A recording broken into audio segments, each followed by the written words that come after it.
Muy buenas tardes para todos. En nombre del Consejo Técnico de la Contaduría Pública les damos la más cordial bienvenida en un nuevo evento de sensibilización y particularmente hoy muy emocionado porque traemos un tema de alto impacto, de alto interés, de tecnología y disruptivo en Colombia, toda vez que no hay legislación sobre el particular, a pesar de que ya hay una creciente tendencia sobre el uso de este tipo de activos y que obviamente representan todo un desafío para los profesionales de la contaduría pública en el país a partir del ejercicio en las diferentes empresas de Colombia. En particular, este evento está motivado por la expedición del documento de orientación técnica número 20, una guía muy interesante que presenta la gestión de los criptoactivos en Colombia. Este es el fruto de un trabajo muy juicioso, muy expedito, muy proactivo más que reactivo, porque precisamente tiene que ver con esa oportunidad que hemos identificado a partir de las prácticas que vienen sucediendo en las empresas colombianas. Yo no me quiero extender mucho más, quiero darle el paso al consejero Jairo Enrique Cervera. El consejero coordinador Carlos Augusto Molano esperemos a nos pueda unir en los próximos minutos, pero mientras tanto quiero darle el paso, como reitero, al consejero Jairo, quien va a presentar un saludo y darle la introducción a nuestros dos conferencistas de primera línea, los estelares Olson Ortiz y Luis Eduardo Laya. Muchas gracias, Jorge. Muy buenas tardes para todos. Sean bienvenidos a este evento de presentación del documento de orientación técnica número 20, que como bien lo mencionaba Jorge hace un momento, pues trata sobre un tema que ha venido presentando un especial interés y es de vital importancia en estos momentos, que es el de criptoactivos. El día de hoy nos acompaña Olson Ortiz, una persona bastante conocedora del tema, experto, ya con una amplia trayectoria en el mismo, lo mismo que el señor Luis Eduardo Olaya, a quienes damos la bienvenida muy afectuosamente y sobre todo muy agradecidos por toda esta labor importante que han venido desarrollando durante los últimos años, en donde han dedicado todos sus esfuerzos, han dedicado toda su experiencia, su conocimiento, y que con el resto del comité técnico de criptoactivos pues han logrado desarrollar esta orientación técnica, y es la que tenemos hoy día como nuestro primer resultado, ¿no? Primer cumplimiento de objetivos para que pues la comunidad contable en general y por supuesto todos los interesados tengan de primera mano una orientación, una guía para proceder desde el punto de vista contable y financiero cuando tengan transacciones de este tipo. Entonces, muchas gracias nuevamente por compartir con nosotros estos espacios. Esperamos que desde luego no sea el único que tengamos sobre este tema y ciertamente ya tendremos sorpresas más adelante, pero por ahora pues vamos a concentrarnos en lo que nos corresponde, que es la parte contable y financiera. Así las cosas, entonces, estimado Luis Eduardo, estimado Olson, los dejamos a ustedes para que desarrollen el tema y quedamos muy atentos a su exposición. Y nuevamente, mil gracias por aceptar la invitación del Consejo Técnico.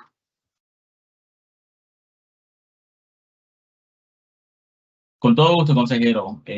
Pues nuestra intención como parte del comité ha sido siempre colaborar, contribuir con la comunidad contable. Yo soy contable, Luis Eduardo es contable, es nuestra esencia, es nuestra profesión base y nos sentimos muy orgullosos de poder hacer parte del comité y de poder contribuir con el Consejo Técnico en esta labor de divulgación respecto al manejo contable de criptoactivos y pues su proceso de auditoría que en su momento Luis Eduardo entrará mucho más en detalle, porque yo lo que voy a hacer en esta ocasión es básicamente un mero intro, un condicionamiento para facilitar la explicación de ese manejo contable de los criptoactivos, que es resultado de este trabajo que hemos hecho con el documento de orientación técnica número 20.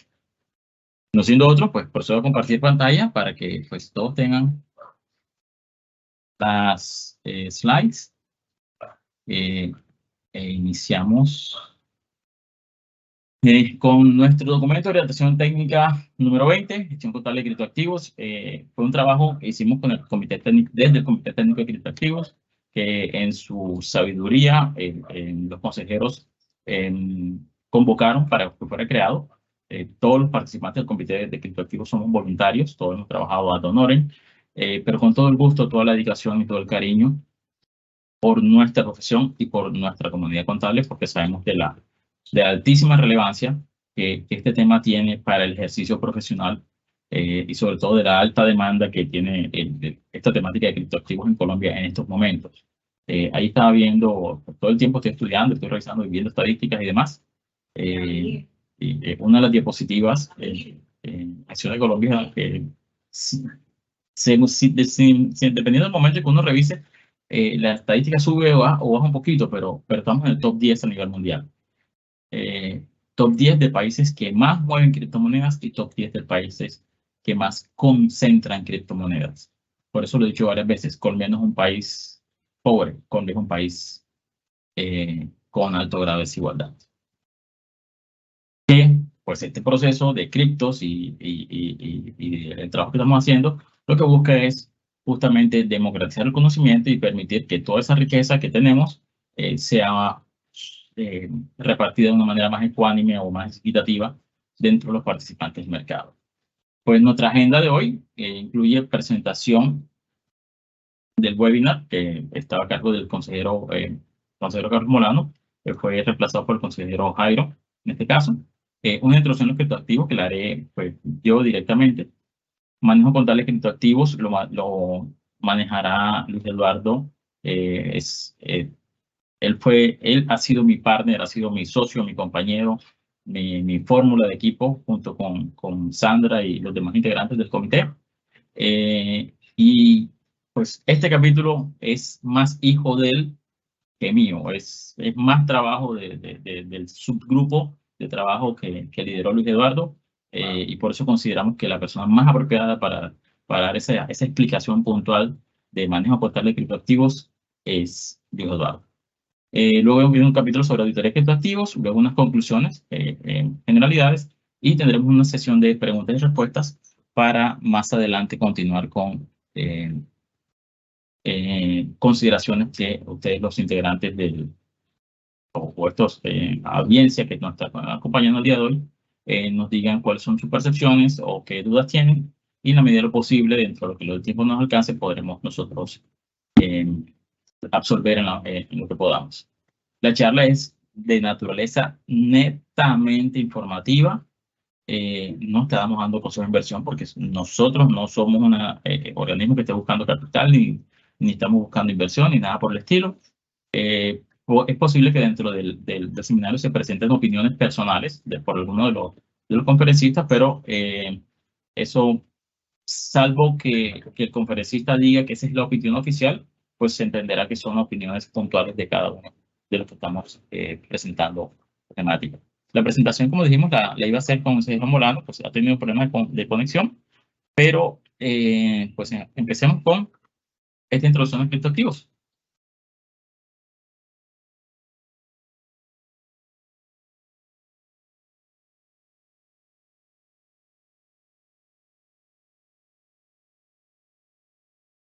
Eso que acaban de ver es una criptomoneda institucional. Es un token, una criptomoneda creada por el equipo de investigación de una universidad en Colombia, pues ahí se ve el nombre de la universidad, con objetivo educativo, con el objetivo de capacitar a la comunidad estudiantil de esa institución en cómo se manejan los criptoactivos. Yo soy educador, ese es mi perfil profesional, ese es mi correo electrónico oficial. Soy máster en administración de negocios, soy contador público, soy especialista en blockchain. He escrito estos 2 libros y estamos escribiendo pues más material ya orientado a criptoactivos y a manejo contable de criptoactivos como tal.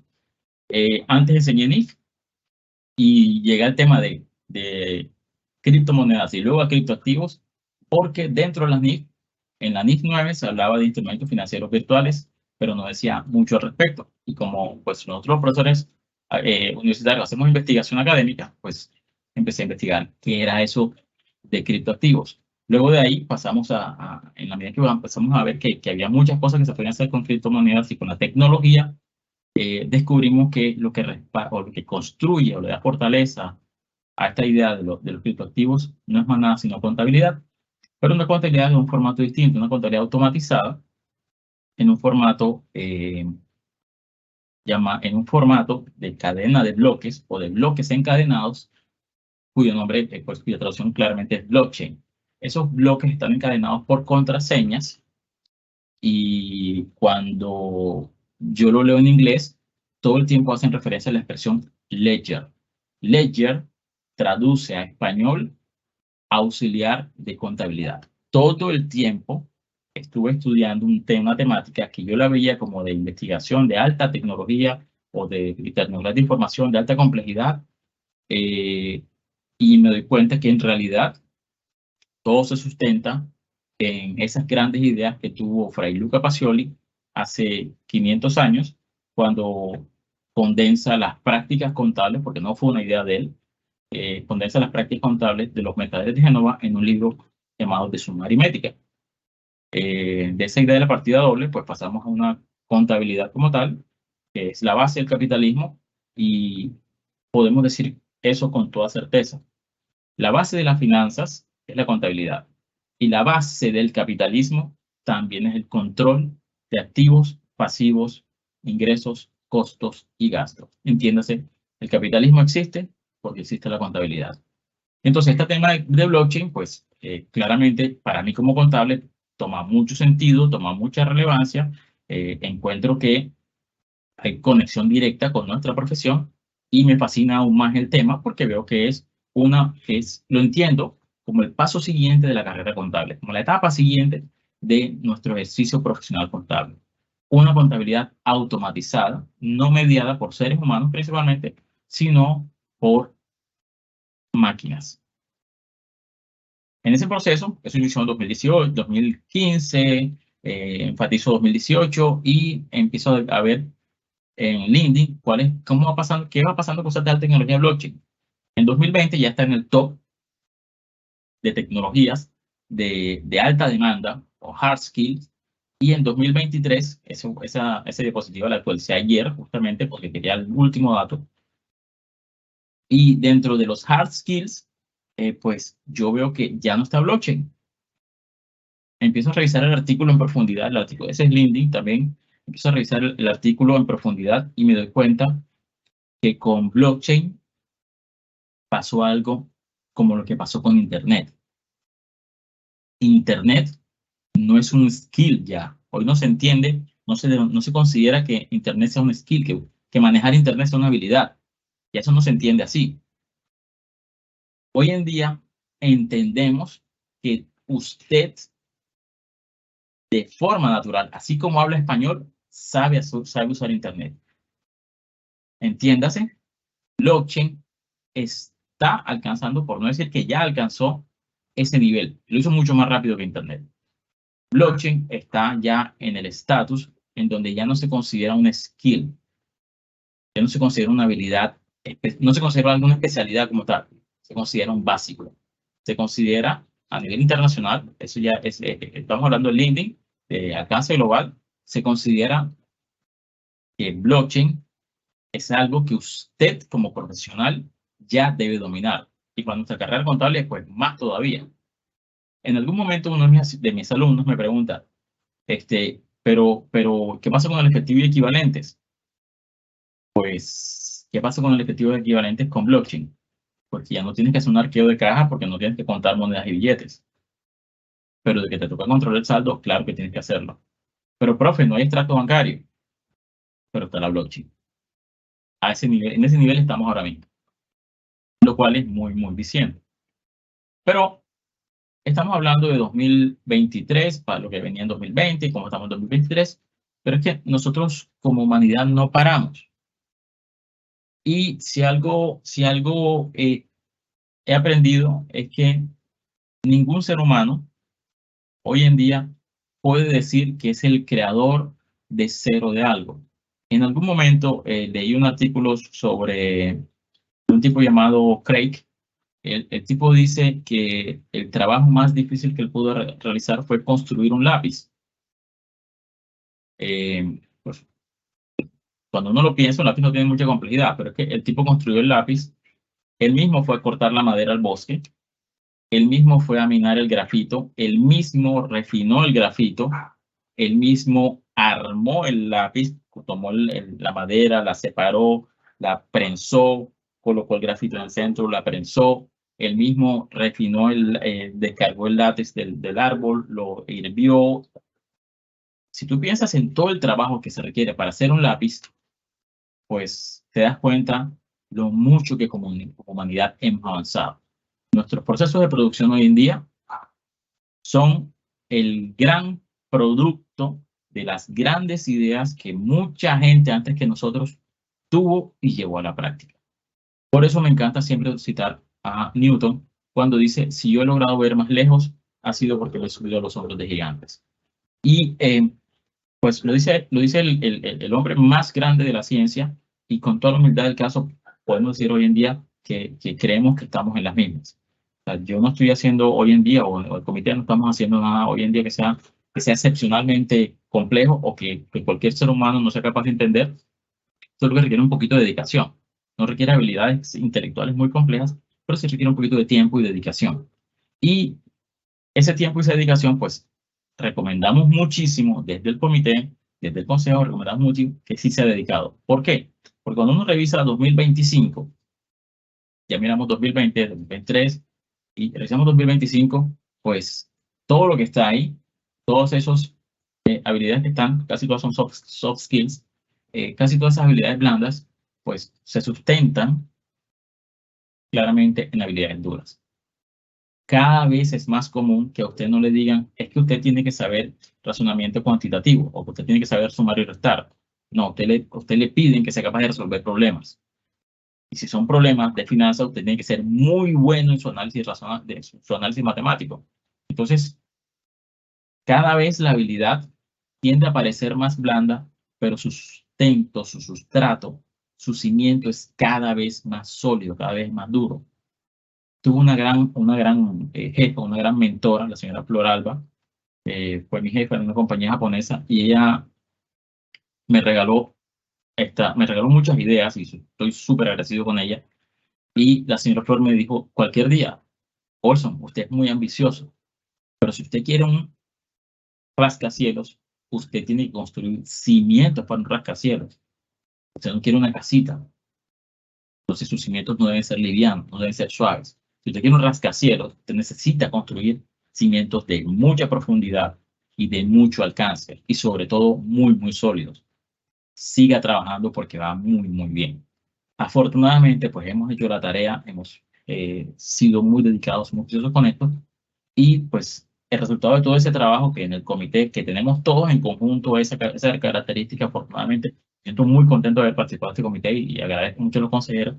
Todos tenemos en común eso, somos muy dedicados y hemos llegado a sacar este documento de orientación técnica porque tenemos claro eso. Queremos estar preparados para 2025, 2030 y subsiguientes. Y por eso estamos tan orientados a construir hoy en presente las habilidades que vamos a necesitar en futuro, porque el mundo no está cambiando, el mundo cambió. Cambió especialmente entre 2006 y 2017. Ahí es donde más se nota la transformación tecnológica. Ahí el top 10 de las empresas mundiales pasa de ser empresas como ExxonMobil, como Berkshire Hathaway o como las empresas de siempre, principalmente petroleras, pasa a ser un mundo donde dominan, donde están en el ranking, donde el top del ranking lo dominan, las primeras 6 posiciones del top 10 la dominan empresas tecnológicas. Es una cosa, cuando uno lo ve, cuando uno lo cuantifica, cuando uno lo nota en las gráficas, no se sorprende, confirma lo que ya sentía que estaba pasando. Ese diapositivo que está en pantalla muestra cómo estamos cambiando o cómo ha cambiado la humanidad. El tema llegó con este tema de la pandemia. Yo personalmente tengo mucha confusión con el tiempo. Yo siento que hubo un paréntesis en mi vida y siempre me confundo cuando digo antes de la pandemia y después de la pandemia. Tiendo a confundir, no sé si fueron 2 años o 3 años, porque tengo ese espacio ahí medio indefinido. Pero lo que sí tengo claro es que yo era uno antes de pandemia y yo soy otro después de esa pandemia. Olson antes de pandemia quería estudiar programación. Olson antes de pandemia quería estudiar ciertos temas, pero Olson no tenía tiempo. Durante la pandemia tuvimos el espacio y en mi caso personal y en el de todos los integrantes del comité, porque también fue algo que noté, todos nos dedicamos a investigar y a estudiar eso que queríamos aprender. La calma, el espacio que nos dio la pandemia nos permitió concentrarnos. Y así como lo hicimos nosotros, lo hizo muchísima gente que estaba encerrada en su país con un computador y ciertas posibles herramientas informáticas de las cuales se podía obtener un cierto lucro. Los dos que están en pantalla, a la izquierda de la pantalla, son 2 nuevos millonarios. El de arriba hace videos que me hacen recordar mucho a la Pantera Rosa. No usa palabras. Me hacen recordar mucho a Tom y Jerry. No usa palabras. Pero son tan fundamentales sus videos. Los construyó de una forma tan básica que no necesito hablar para alcanzar más de 56 millones de dólares que se traducen en cerca de, haciendo conversiones así, eso da como 200 millones de reproducciones. Tengo el dato en la cabeza porque trabajo mucho esa temática de conversión de views y demás, porque tengo empresas de tecnología y trabajamos esa temática bastante. Entonces, para uno ganarse 50 millones de dólares, tiene que tener más o menos unos 200 millones de visualizaciones en videos sin hablar. Y lo hace a través de una plataforma que se llama TikTok. Lo más curioso del caso es que TikTok, a diferencia de YouTube, TikTok no le paga a los que publican videos. ¿Cómo ganó plata? Pues simple. El tipo publica sus videos, alcanza mucha audiencia, alcanza mucha visualización. TikTok no le paga ni una sola moneda, pero muchísima gente lo conocía. Cuando usted tiene tanta audiencia, cuando usted tiene mucha gente que sabe quién es usted, pues lo siguiente es revise esos datos de esa plataforma, revise esa información y haga lo que hizo Rockefeller en el siglo XIX. El señor Rockefeller, el gran Rockefeller, tomó petróleo, lo sacó de los pozos, lo refinó y vendió los refinados. Mientras todos sacaban del pozo y vendían el petróleo, Rockefeller tiene la gran idea de transportar el petróleo y cobrar por el transporte, primer negocio. Luego decide montar sus propias refinerías y empieza a refinar el petróleo. Y por último se da cuenta que la gente está refinando el petróleo y solamente utiliza el aceite y la gasolina la botaba al río. Entonces tiene la gran idea, oiga, no bote la gasolina, venga, yo la almaceno, deje de contaminar, yo la almaceno. Y le empiezan a dar gasolina gratis. Hectolitros y hectolitros de gasolina gratis. Cualquier día el tipo va a la Feria Mundial, se reúne con un señor apellido Diesel y le dice, oiga, ¿por qué en vez de hacer ese motor con aceite de maní, que es con lo que usted lo inventó y empezó con eso, ¿por qué no hacemos algo? Yo tengo un combustible, un fluido combustible que podría generar, que creo que genera más potencia que ese aceite de maní. Y ya sabemos qué fue lo que pasó después. Ahí están. Hoy en día, más de 120 años después, pues vivimos con puros vehículos y motores de combustión que utilizan combustible fósil. Gracias a una buena conexión, una excelente conexión entre tecnología y negocios. Kaby Lane, que es el nombre del morenito, pues hizo lo mismo. Tecnología, toma esos datos, que son el nuevo petróleo, y empieza a refinar sus datos. Y a partir de esos datos refinados, gracias a que estaba en pandemia, desempleado, a partir de esos datos refinados, el hombre empieza a hacer otras cosas.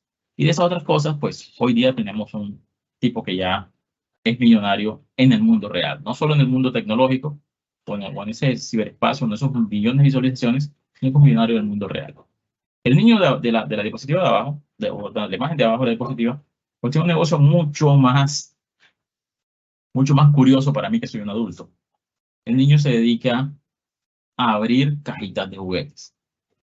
Y abriendo cajitas de juguetes, también pasó de los 50 millones de dólares.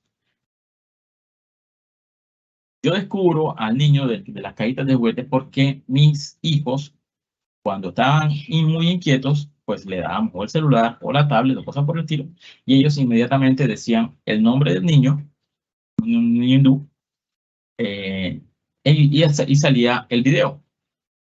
Y aparecía el niño abriendo su cajita de juguetes. En ese momento mi hijo menor, mi segundo hijo tenía 3 años, 2, 3 años, y el niño podía tener 5 años. Hoy día ya el niño tiene 11, 12 años, pero sigue abriendo cajitas de juguetes. Y estamos hablando de que, como lo decía ahorita, ya estamos hablando de que pues, en ese tiempo ya ha pasado de las 1.000 millones de visualizaciones. Es mucho más dinero. Y eso nos muestra muy bien una situación. El mundo está interconectado. Querramos o no querramos hacerlo. La globalización, si bien mucha gente sigue entendiéndola como algo que vendrá, eso está aquí hace mucho, mucho rato.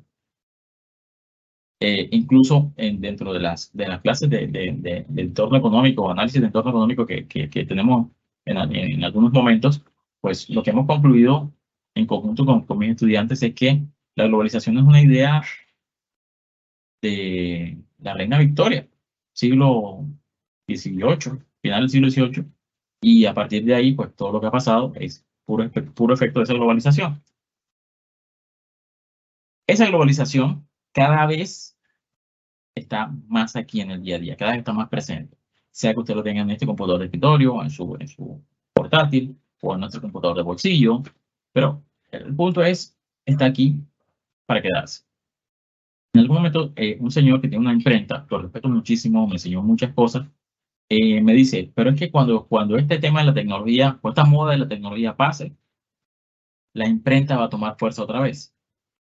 Infortunadamente, él se está aferrando a una idea que no es la dinámica que está siguiendo el mercado o que sigue el mercado, que ha seguido el mercado históricamente. Un desarrollo tecnológico, todos nos montamos en ese desarrollo tecnológico y seguimos subiendo. Así que hacemos como humanidad. Y en ese proceso, pues hay un mercado que toma beneficio, toma ventaja de eso. 2 ejemplos de cómo ese mercado se está autorregulando son estos 2 personajes, porque ellos están ganando dinero, no están haciendo nada ilegal, no están vulnerando los derechos de nadie, pero se están llenando de mucho, mucho dinero. Entre más avanzamos con este tema de la mano invisible de Adam Smith, más se demuestra que el mercado, así sea tecnológico, así sea digital, así sea mercado virtual, o en nuestro caso de criptoactivos, también se autorregula. Prueba de ello es que aún no hay leyes globales para el tema de criptoactivos, pero tráfico, no hay una expresión tráfico, transacciones internacionales con criptoactivos existen hace más de 10 años. El metaverso, la realidad, la economía, en esencia se están volviendo uno. En algún momento, alguien me pregunta qué es el metaverso. Y alguien, no mi persona, alguien lo define mejor que yo, dice que el metaverso no es un lugar, como yo lo entendía también. El metaverso es un lugar en el tiempo. Yo entendía que ciberespacio y metaverso eran lo mismo. No. El ciberespacio es un ambiente virtual y el metaverso es un lugar en el tiempo en el que el ciberespacio o el mundo virtual se torna tanto o más importante que el mundo físico, donde la realidad empieza a ser entendida más a través de lo virtual que a través de lo físico. Como yo soy un cuarentón, pucho, y estoy arriba de los 40, pues yo entiendo el mundo en físico. Para mí las cosas necesito tocarlas, necesito que sean tangibles. Y los que me enseñaron a mí, los que me instruyeron, me educaron, todos mis mentores, todos mis maestros, pues todos tenían esa misma filosofía. Lo físico antes que lo virtual. Pero yo tengo 2 hijos pequeños. Tengo una hija que es generación Z. Entonces, yo como generación X, que es en la que encajo, pues empiezo a darme cuenta que yo no soy nativo digital. Cada vez siento más que me voy quedando atrás. Para mí aprender a programar fue un ejercicio de muchísima dedicación y muchísimo esfuerzo mental. Para un baby boomer, pues es mucho más difícil porque en mi caso yo tuve un computador enfrente por primera vez a los 15 años. En un colegio público éramos 30 personas y un solo computador. Para un baby boomer esa idea no existió. Para él todo fue análogo hasta que llegó a ser una persona adulta, un adulto, un ser humano trabajador, productivo, integrado completamente en la economía. Quizás encontró un computador por primera vez, para el caso contaba arriba de los 40. Para los de generación X, pues nos llegó un poco más temprano esta tecnología de información, pero para generación Y, mis primos, muchos son menores que ellos, son generación Y, y son millennials. Para ellos, cuando nacen, ya hay un computador en su casa. Para mi hija mayor, cuando nace, hay un computador en su casa. A los 10 años tuvo su primer smartphone y cosas así por el estilo. Para ella la tecnología es algo lo más normal del mundo. Eso es parte de su realidad, está integrado dentro de su ser y no es algo como lo que nosotros los mayores percibimos, como que es algo que está ahí y complementa un poco la realidad, pero no es parte de mi realidad como tal. Y así está diseñada toda la legislación del planeta, toda la legislación, especialmente de este país. Toda la ley colombiana está orientada a lo tangible, a lo físico. Pero los alfa, Z, que apenas están entrando al mundo laboral, y los alfa piensan distinto. Prueba de ello, mis hijos menores prefieren estar pegados a la tablet, o pegados al smartphone, o pegados al computador, que salir a jugar allá al parque. Tienen pelota de béisbol, tienen manilla de béisbol, tienen bate, tienen balón de fútbol, balón de baloncesto, tienen piscina, tienen todo disponible. Y no, ellos prefieren estar pegados a la tablet, porque para ellos ese es su mecanismo de conexión a la realidad. Algo así como lo que vimos en WALL-E, que los seres humanos entendían todo a través de su visor. Pues ese visor ya yo lo vi hace 2 semanas. No puedo decir la marca, pero sí puedo decir que se llama Vision Pro. Entonces, estos chicos alfa, que todavía no entran al mercado, pero más o menos hace unos 10 años estarán entrando con toda la fuerza del caso, no son empleados todavía, no son productivos todavía, pero ellos son los que mueven la economía. Y tengo pruebas para corroborar que ellos son los que mueven la economía. Resulta que estos chicos alfa consumen mucho producto digital, consumen mucho contenido digital principalmente, y ahorita que muestro unas estadísticas, pues se prueba eso. Cada vez lo digital tiene más valor. Esa diapositiva que está en pantalla, otra gráfica que está en la diapositiva, pues muestra algo que todo el tiempo hemos escuchado, que los países, las naciones desarrolladas se alimentaron de la riqueza de los países subdesarrollados, que eso pasó, eso es historia. Pero cuando uno mira esos imperios, ve al imperio portugués, luego al español, luego ve a los neerlandeses, luego a Francia, con el gran rey Sol, que abarcaba hasta donde el sol llegaba. Luego ve Inglaterra, que es quien impulsa la globalización, quien realmente dice exporta o morirás, y se extiende y salen de la isla a comerse, a tragarse el mundo, y lo logran en gran medida. Y son reemplazados por Estados Unidos vía tecnología, por el tema de la Segunda Guerra Mundial y demás. Y llegamos a un punto importante. ¿Qué va a pasar en el siglo XXI? Porque si se dan cuenta, cada vez los gaps de tiempo, los espacios de tiempo cada vez son más pequeños. Cada vez los imperios duran menos en el poder. Y parece que Estados Unidos está teniendo, pues, todos lo hemos visto, una confrontación fuerte con China, en teoría por la hegemonía. Pero lo que hemos visto, dentro del análisis que hacemos, es que China no quiere ser el que rija el mundo. Quiere que sea alguien más. No quiere eso. China quiere tener su negocio controlado y después, si conviene, se van expandiendo. Pero en el proceso se produce la gran crisis de los indignados en el 2008, y esa crisis es aprovechada para soltar una fantástica idea al mundo llamada primera aplicación de la tecnología blockchain, llamada Bitcoin. Lo que visionamos, lo que vemos es que todo indica que Bitcoin podría llegar a ser el próximo imperio de Occidente. Desde luego, no puede que no sea Bitcoin puntualmente, pero hago referencia a la tecnología blockchain, a la tecnología descentralizada. Y ya lo estamos empezando a ver con el hecho de que ya hay Central Bank Digital Currency. Entiéndase, no es tanto la tecnología blockchain, es el hecho de que las tecnologías informáticas se tomaron la economía. Y eso nos lleva a un escenario bastante preocupante o bastante positivo, dependiendo de en qué punto estés. La última imagen de esta diapositiva pues muestra a estos dos niños. El de la izquierda, debidamente informado, altamente conectado y pues en un ambiente de riqueza. El de la derecha, pues voy a ser muy duro con estas palabras, quizás. El de la derecha no ha sido educado. Está sin mecanismos de producción, sin posibilidad de acceder a riqueza.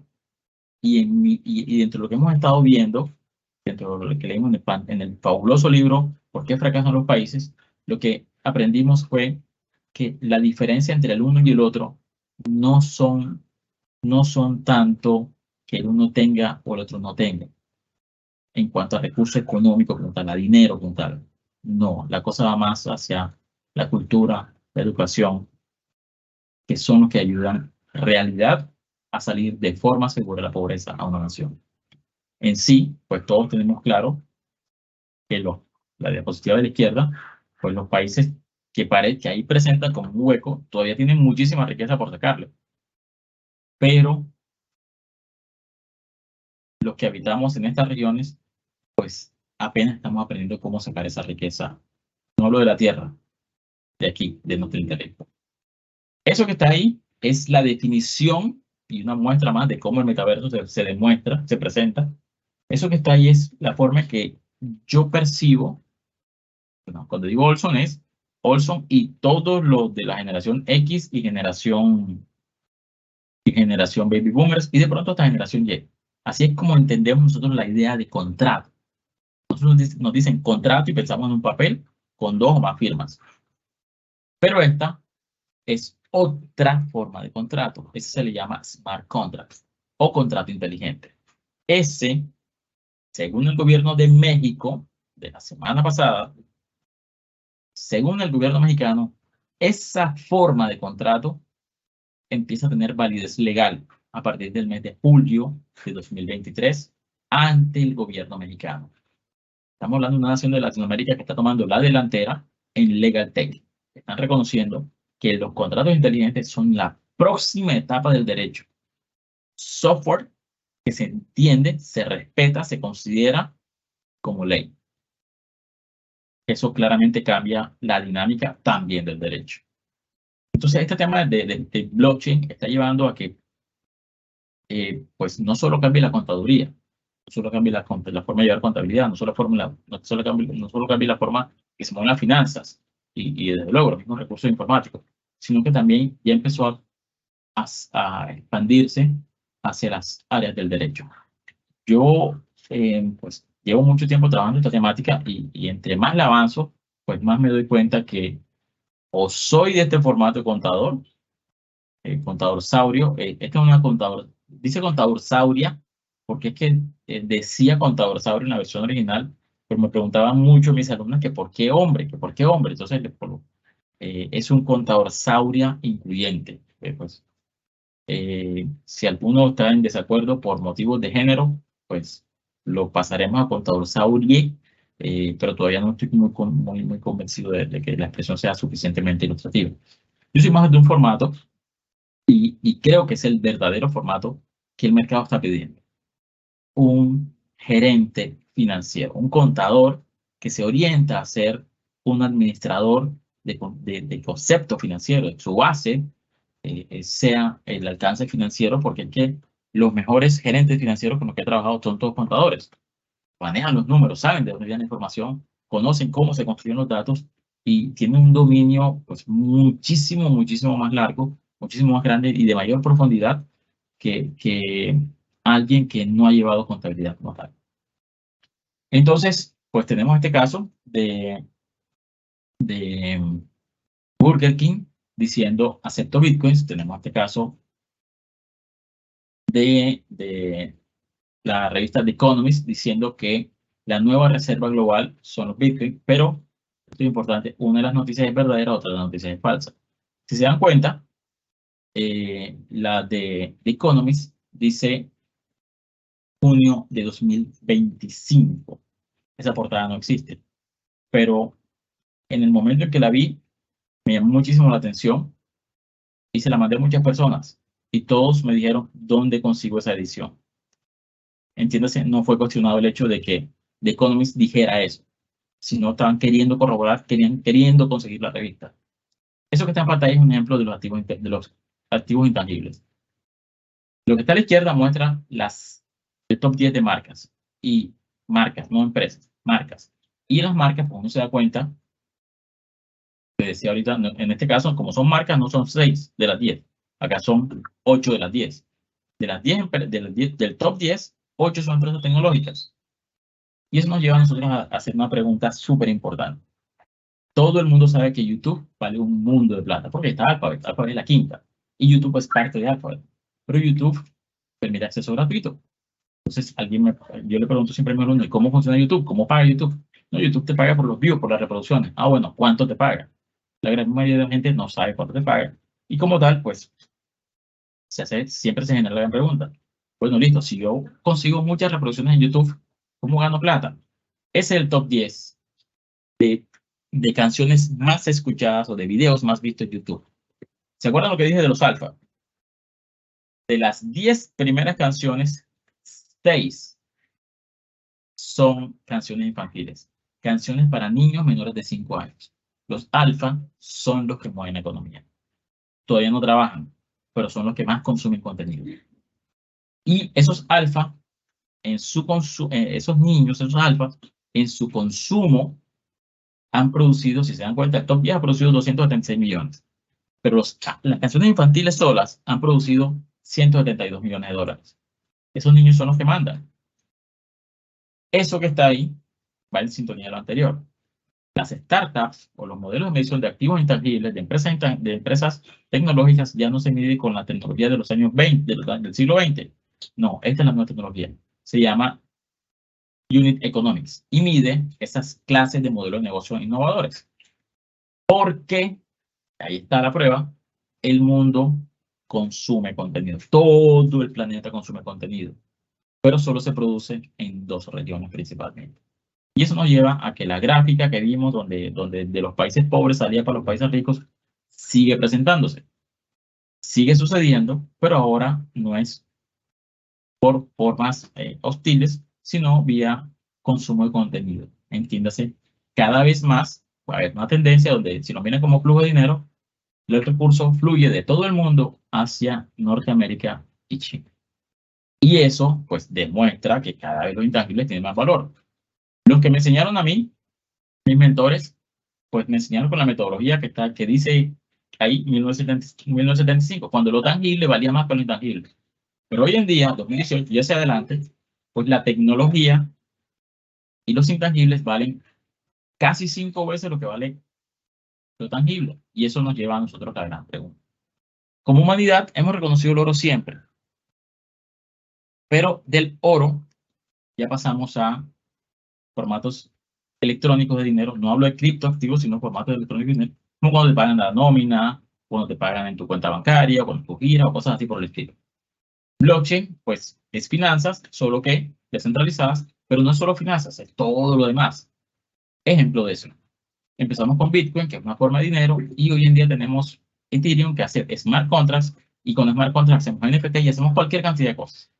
Y eso, pues, cada vez demuestra más que los criptoactivos, aquí entramos en profundidad, y empiezo el preámbulo para que entre Luis Eduardo. Los criptoactivos, primero hay que entender qué son, porque hay criptomonedas, como se ve ahí, y hay muchas otras cosas que son productos de la creatividad humana. Esa imagen que está ahí, que dice NFT, es una obra que se llama 5.000 días. Se vendió en 69.7 millones de dólares hace 4 años. Hace 4 años. Ese NFT lo tenía lo creó un hombre, un artista en Estados Unidos. Se lo entregó a la casa Sotheby's, que está en Inglaterra. Y la casa Sotheby's lo puso en subasta a nivel mundial y lo compró un tipo en la India. El hombre de la India gira el pago, 69.7 millones de dólares, en forma de criptos. Sotheby's lo recibe, lo valida en 10 minutos.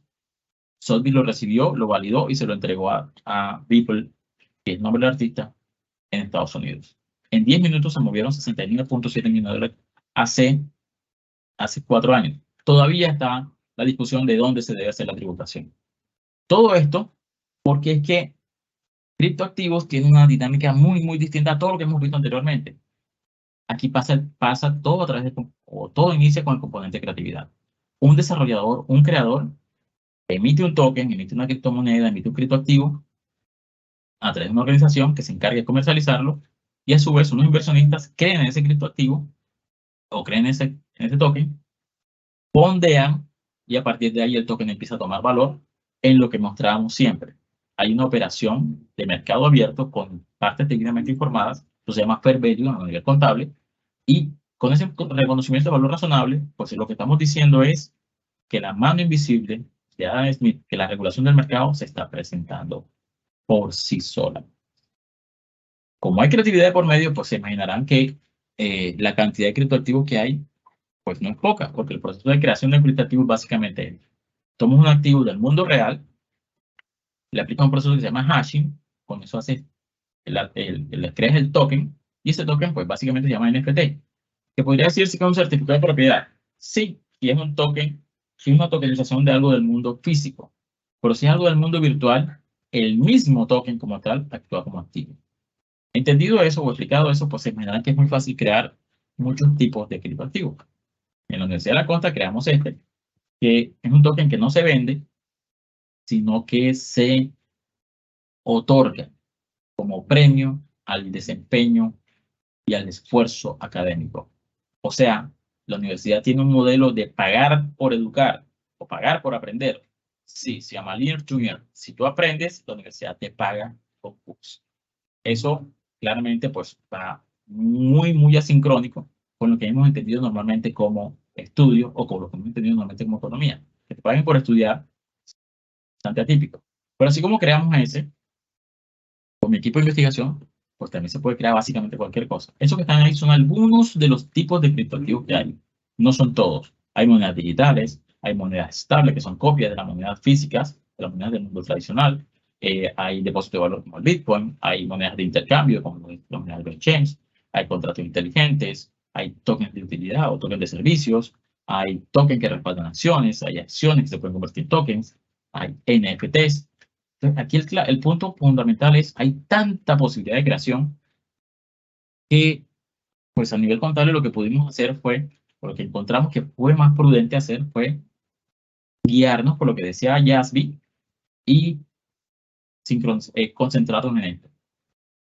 Los activos, criptoactivos, claramente son activos que son desarrollados, creados, producidos o comprados con dos objetivos principales. O los compras para vender, en cuyo caso se parecen a las mercancías, solo que es una mercancía intangible o una mercancía matemática, o son activos para ser mantenidos a largo plazo.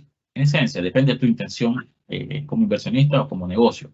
Si son mantenidos para largo plazo, pues se entiende que son algo similar a un activo fijo, solo que no tangible, entonces es un activo intangible. A partir de ahí, pues entran unas categorías más, donde ya hay un activo digital, luego dentro de los activos digitales existen activos que son virtuales propiamente, y dentro de los activos virtuales ya tenemos una categoría puntual de criptoactivos. ¿Qué se desvía al respecto? Pues respecto a los criptoactivos, manéjelos, y esto sí es fácil de entender, como si fueran un commodity. Y un commodity se maneja con NIC 2 de inventarios o con NIC 38, o con NIC 38 en el caso de que para el caso es intangible. Básicamente, o NIC 2 si es corto plazo, o NIC 38 si es para mantenimiento en el largo plazo. Desde luego, eso no es lo único que considerar, hay que considerar cómo lo revelas. Este trabajo de la 228, de la 220, fue hecho simplemente con su bancaria, con sus sociedades, con la URF, que contribuyó muchísimo, dio unos comentarios muy buenos para hacer la construcción de la DOT, con la Superfinanciera, con Banco de la República, que realmente nos guió mucho y nos dio unas pautas geniales, excelentes. Agradecemos mucho su participación. Por la DIAN, que participó también, nos colaboró mucho, por la UIAC, y con todo ese trabajo conjunto, con una sincronía que hicimos con todas estas organizaciones, desde el Comité Técnico de Criptoactivos, gracias al apoyo del Consejo Técnico de Contaduría Pública, pues logramos llegar a este documento de orientación técnica que básicamente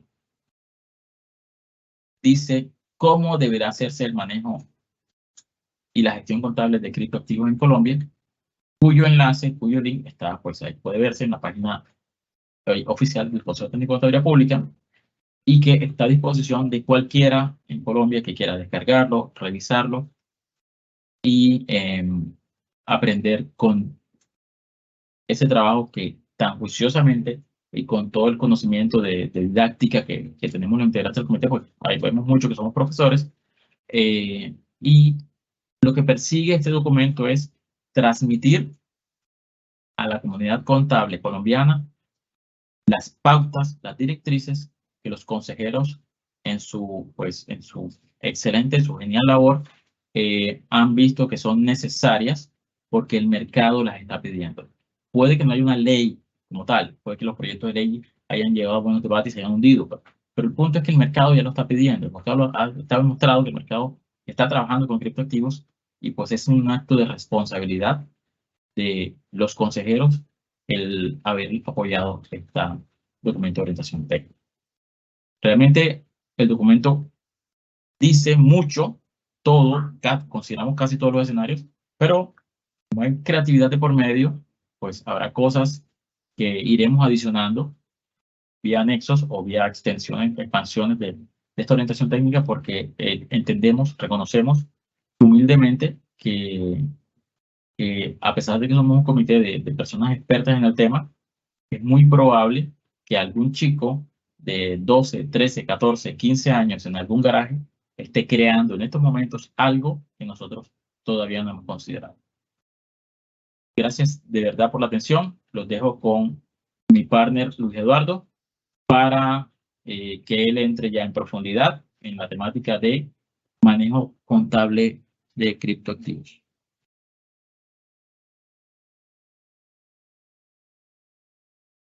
Eduardo. Hola, buenas noches. ¿Sí se escuchará bien ahí? Señor.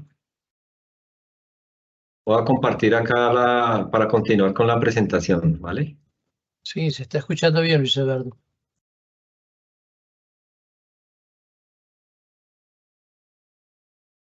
Vale, ahí ya se estaba viendo la presentación. Sí, señor. Sí, señor. Bueno, buenas noches para todos. Muchas gracias por esta introducción, Olson. Muchas gracias al Consejo Técnico por esta convocatoria, por esta invitación. Creo que fue una buena iniciativa de parte del Consejo. Creo que eso es tener visión, de haber apoyado y haber tenido la iniciativa pues, para crear este comité, del cual pues estamos haciendo hoy esta sensibilización. Digamos que ya llevo trabajando este tema algunos años, soy entusiasta de esta tecnología. Como primera medida, en el año 2020 escribí un artículo para la revista internacional de Legis sobre los aspectos contables y tributarios de las criptomonedas.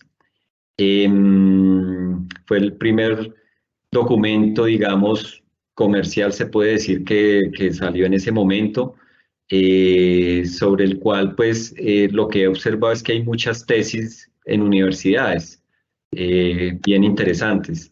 Posteriormente participé en las jornadas de Derecho Tributario el año pasado en Cartagena con el ICDT. También escribí una ponencia sobre el tema de aspectos contables y tributarios de los criptoactivos y su comparación con otros países y aproximación a su regulación. Y ahora, pues bueno, sale el tercer documento que vendría siendo este documento de orientación técnica que ya pues está a disposición de todos los usuarios.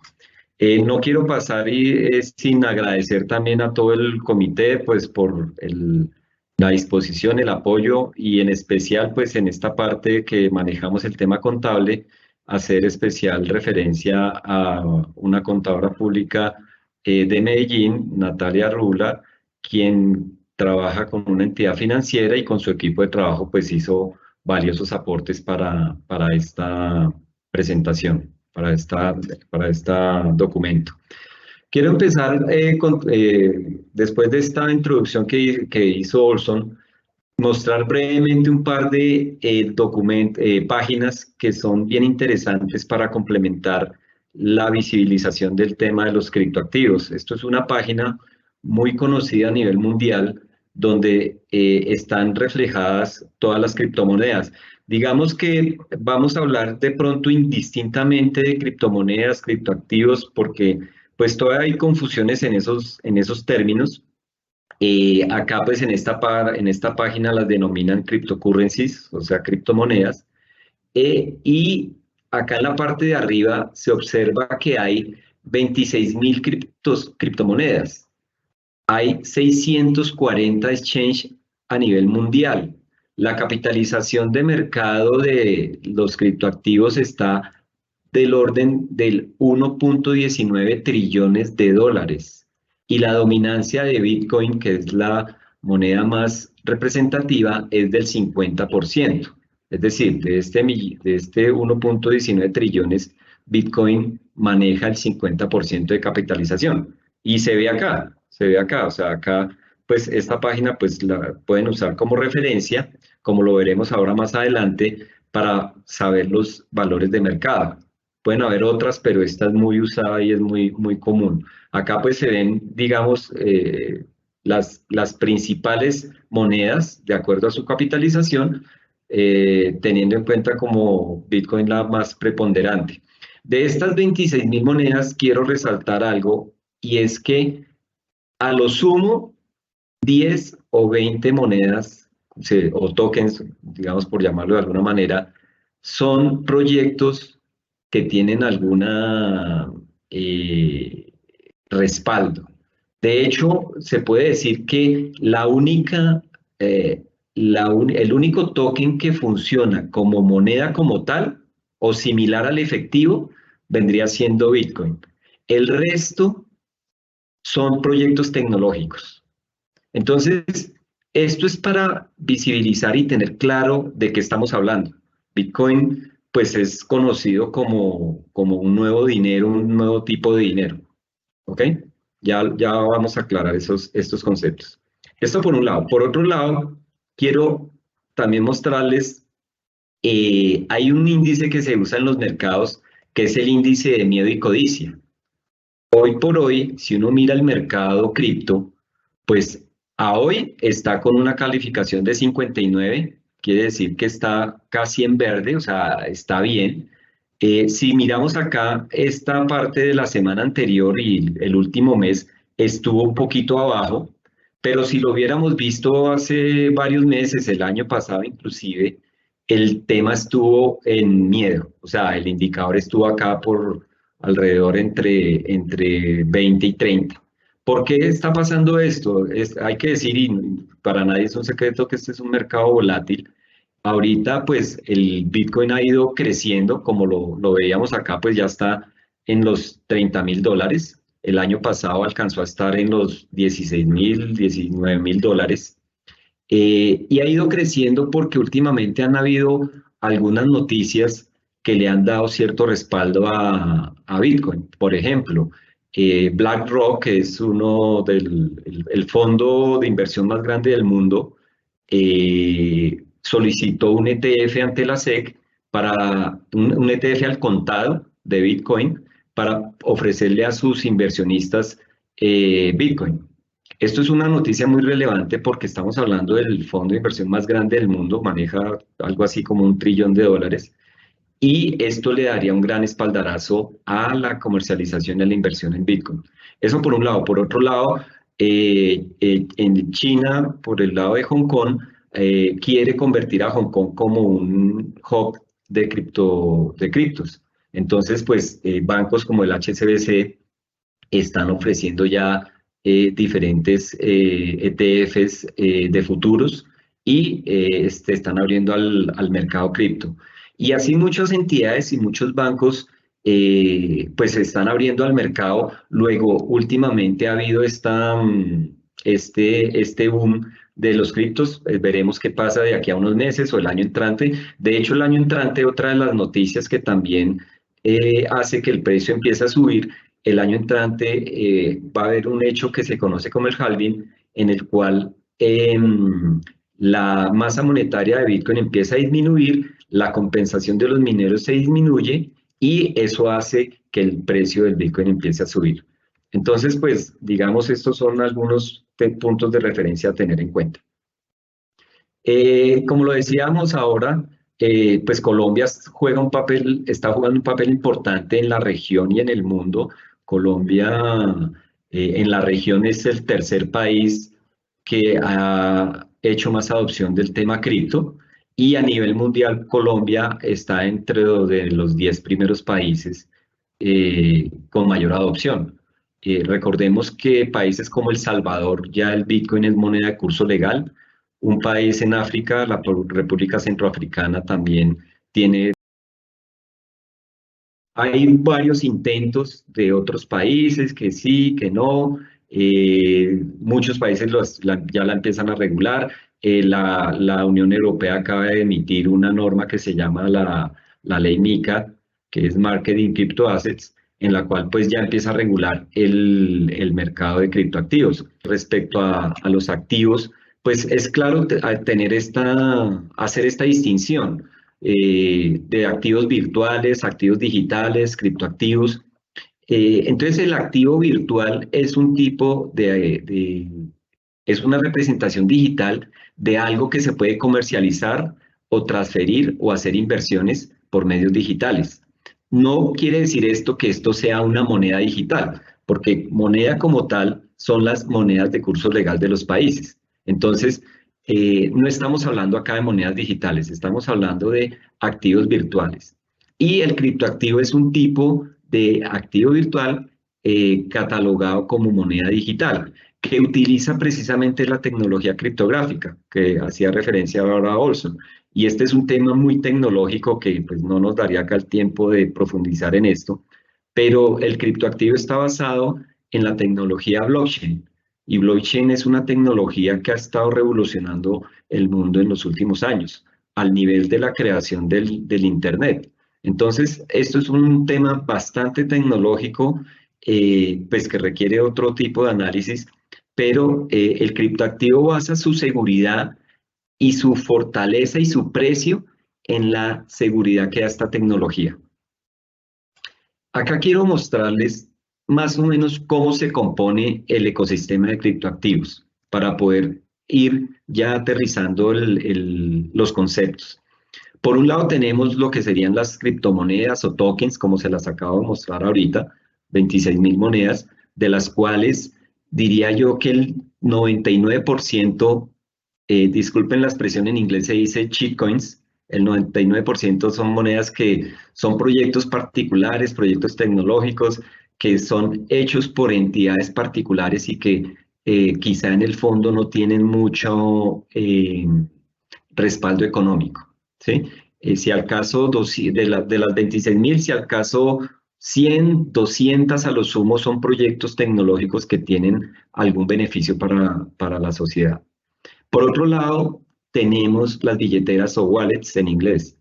Aquí es donde se depositan los criptoactivos, en especial Bitcoin. Y es bien importante, como lo vamos a ver más adelante, esta parte, porque es una de las partes que le daría seguridad. O sea, ¿dónde tiene depositadas sus criptomonedas? Puede ser en billeteras offline o online.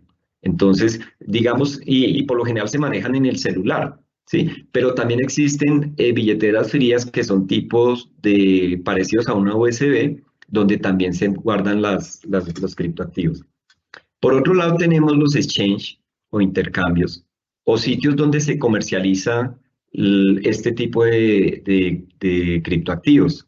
Hay mercados P2P, en el cual también existe se puede hacer este tipo de intercambio de criptoactivos.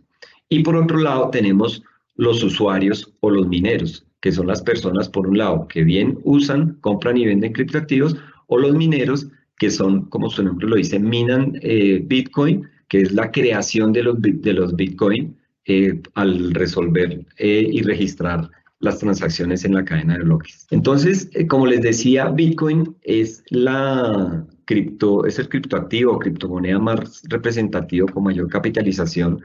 Acá pues se ve todo lo que es Bitcoin. Bitcoin, digamos, a modo de ver de los que estamos en este ecosistema, se puede catalogar que es un nuevo dinero duro. El Bitcoin es antiinflacionario. Recuerden que todas las monedas fiat del mundo, en su mayoría, son inflacionarias. Cada vez valen menos.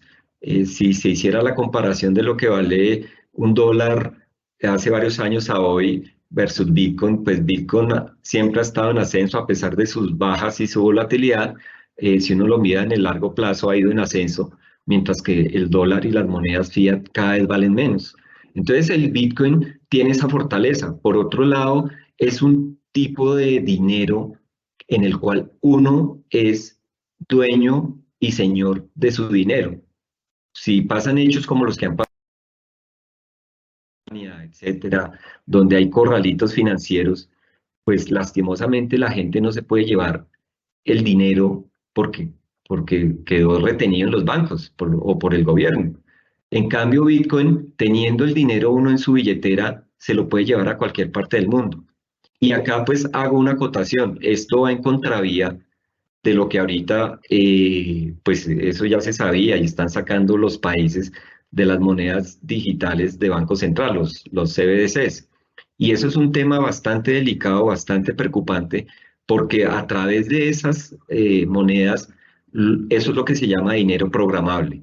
Aparentemente, no se sabe, aparentemente es lo que hacen en China, que hay personas que pueden entrar a ciertos sitios, a ciertos no, puede gastar su dinero o su moneda digital en ciertos sitios hasta cierta fecha. Entonces, pues este es un tema que se tornaría un poco delicado si llegase a llevarse a cabo. Entonces, acabamos de ver qué es lo que es Bitcoin. Ahora aquí, pues algunos llaman a esto la ley de los nos. O sea, ¿qué no es Bitcoin? La única moneda de curso legal con poder liberatorio ilimitado en Colombia es el peso colombiano. En la mayoría de países, pues es la moneda de curso legal, la de su respectivo país. Entonces, en pocos países aceptan el Bitcoin como moneda de curso legal. Por ejemplo, en Suiza se conoce que se puede pagar impuestos con Bitcoin. En Japón es aceptada como moneda de curso legal. Y así hay varios países. Hay otros, digamos que el tema del Bitcoin, hay países donde está completamente prohibida, como China e India. Hay países donde está ya moneda de curso legal, como les decía ahorita, como El Salvador. Y en el intermedio, pues está el resto de países donde no está claramente definido y regulado, pero pues ya cada país adopta su propia regulación.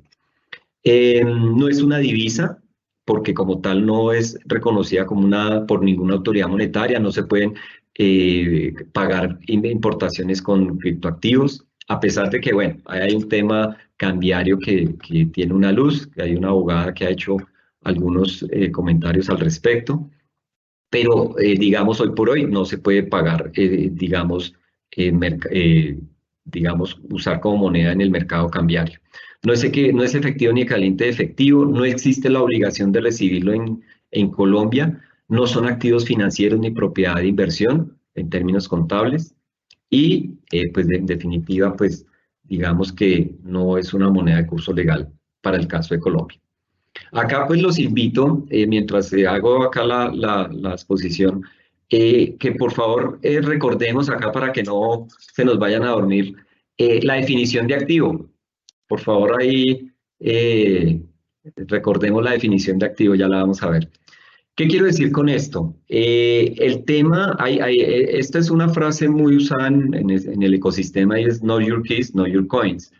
Esto quiere decir que la única manera de poder demostrar que tenemos posesión de los Bitcoin o de las monedas es poseer nuestras claves privadas. Esta tecnología funciona con dos claves, la clave pública y la clave privada. La clave pública vendría siendo el equivalente al número de cuenta bancaria y la clave privada pues vendría siendo pues obviamente el password de cada uno. ¿Qué ha pasado con el tema de Bitcoin? Que muchas monedas se han perdido, yo creo que han sido noticias mundiales, de gente que compró Bitcoin, tenía Bitcoin hace años, un Bitcoin que hace años valía centavos de dólar, hoy vale $30.000, llegó a valer $60.000 allá en el año 2018 más o menos, creo que fue, 2019 más o menos, y gente que quiere recuperar, pero no perdió sus claves. Luego ese dinero pues prácticamente se perdió. Y hay una gran cantidad de los 21 millones de Bitcoin, hay una cantidad importante, no sé, algo así como 1 millón, 2 millones de Bitcoin que están perdidos porque la gente perdió sus claves. ¿Y a qué voy con esto?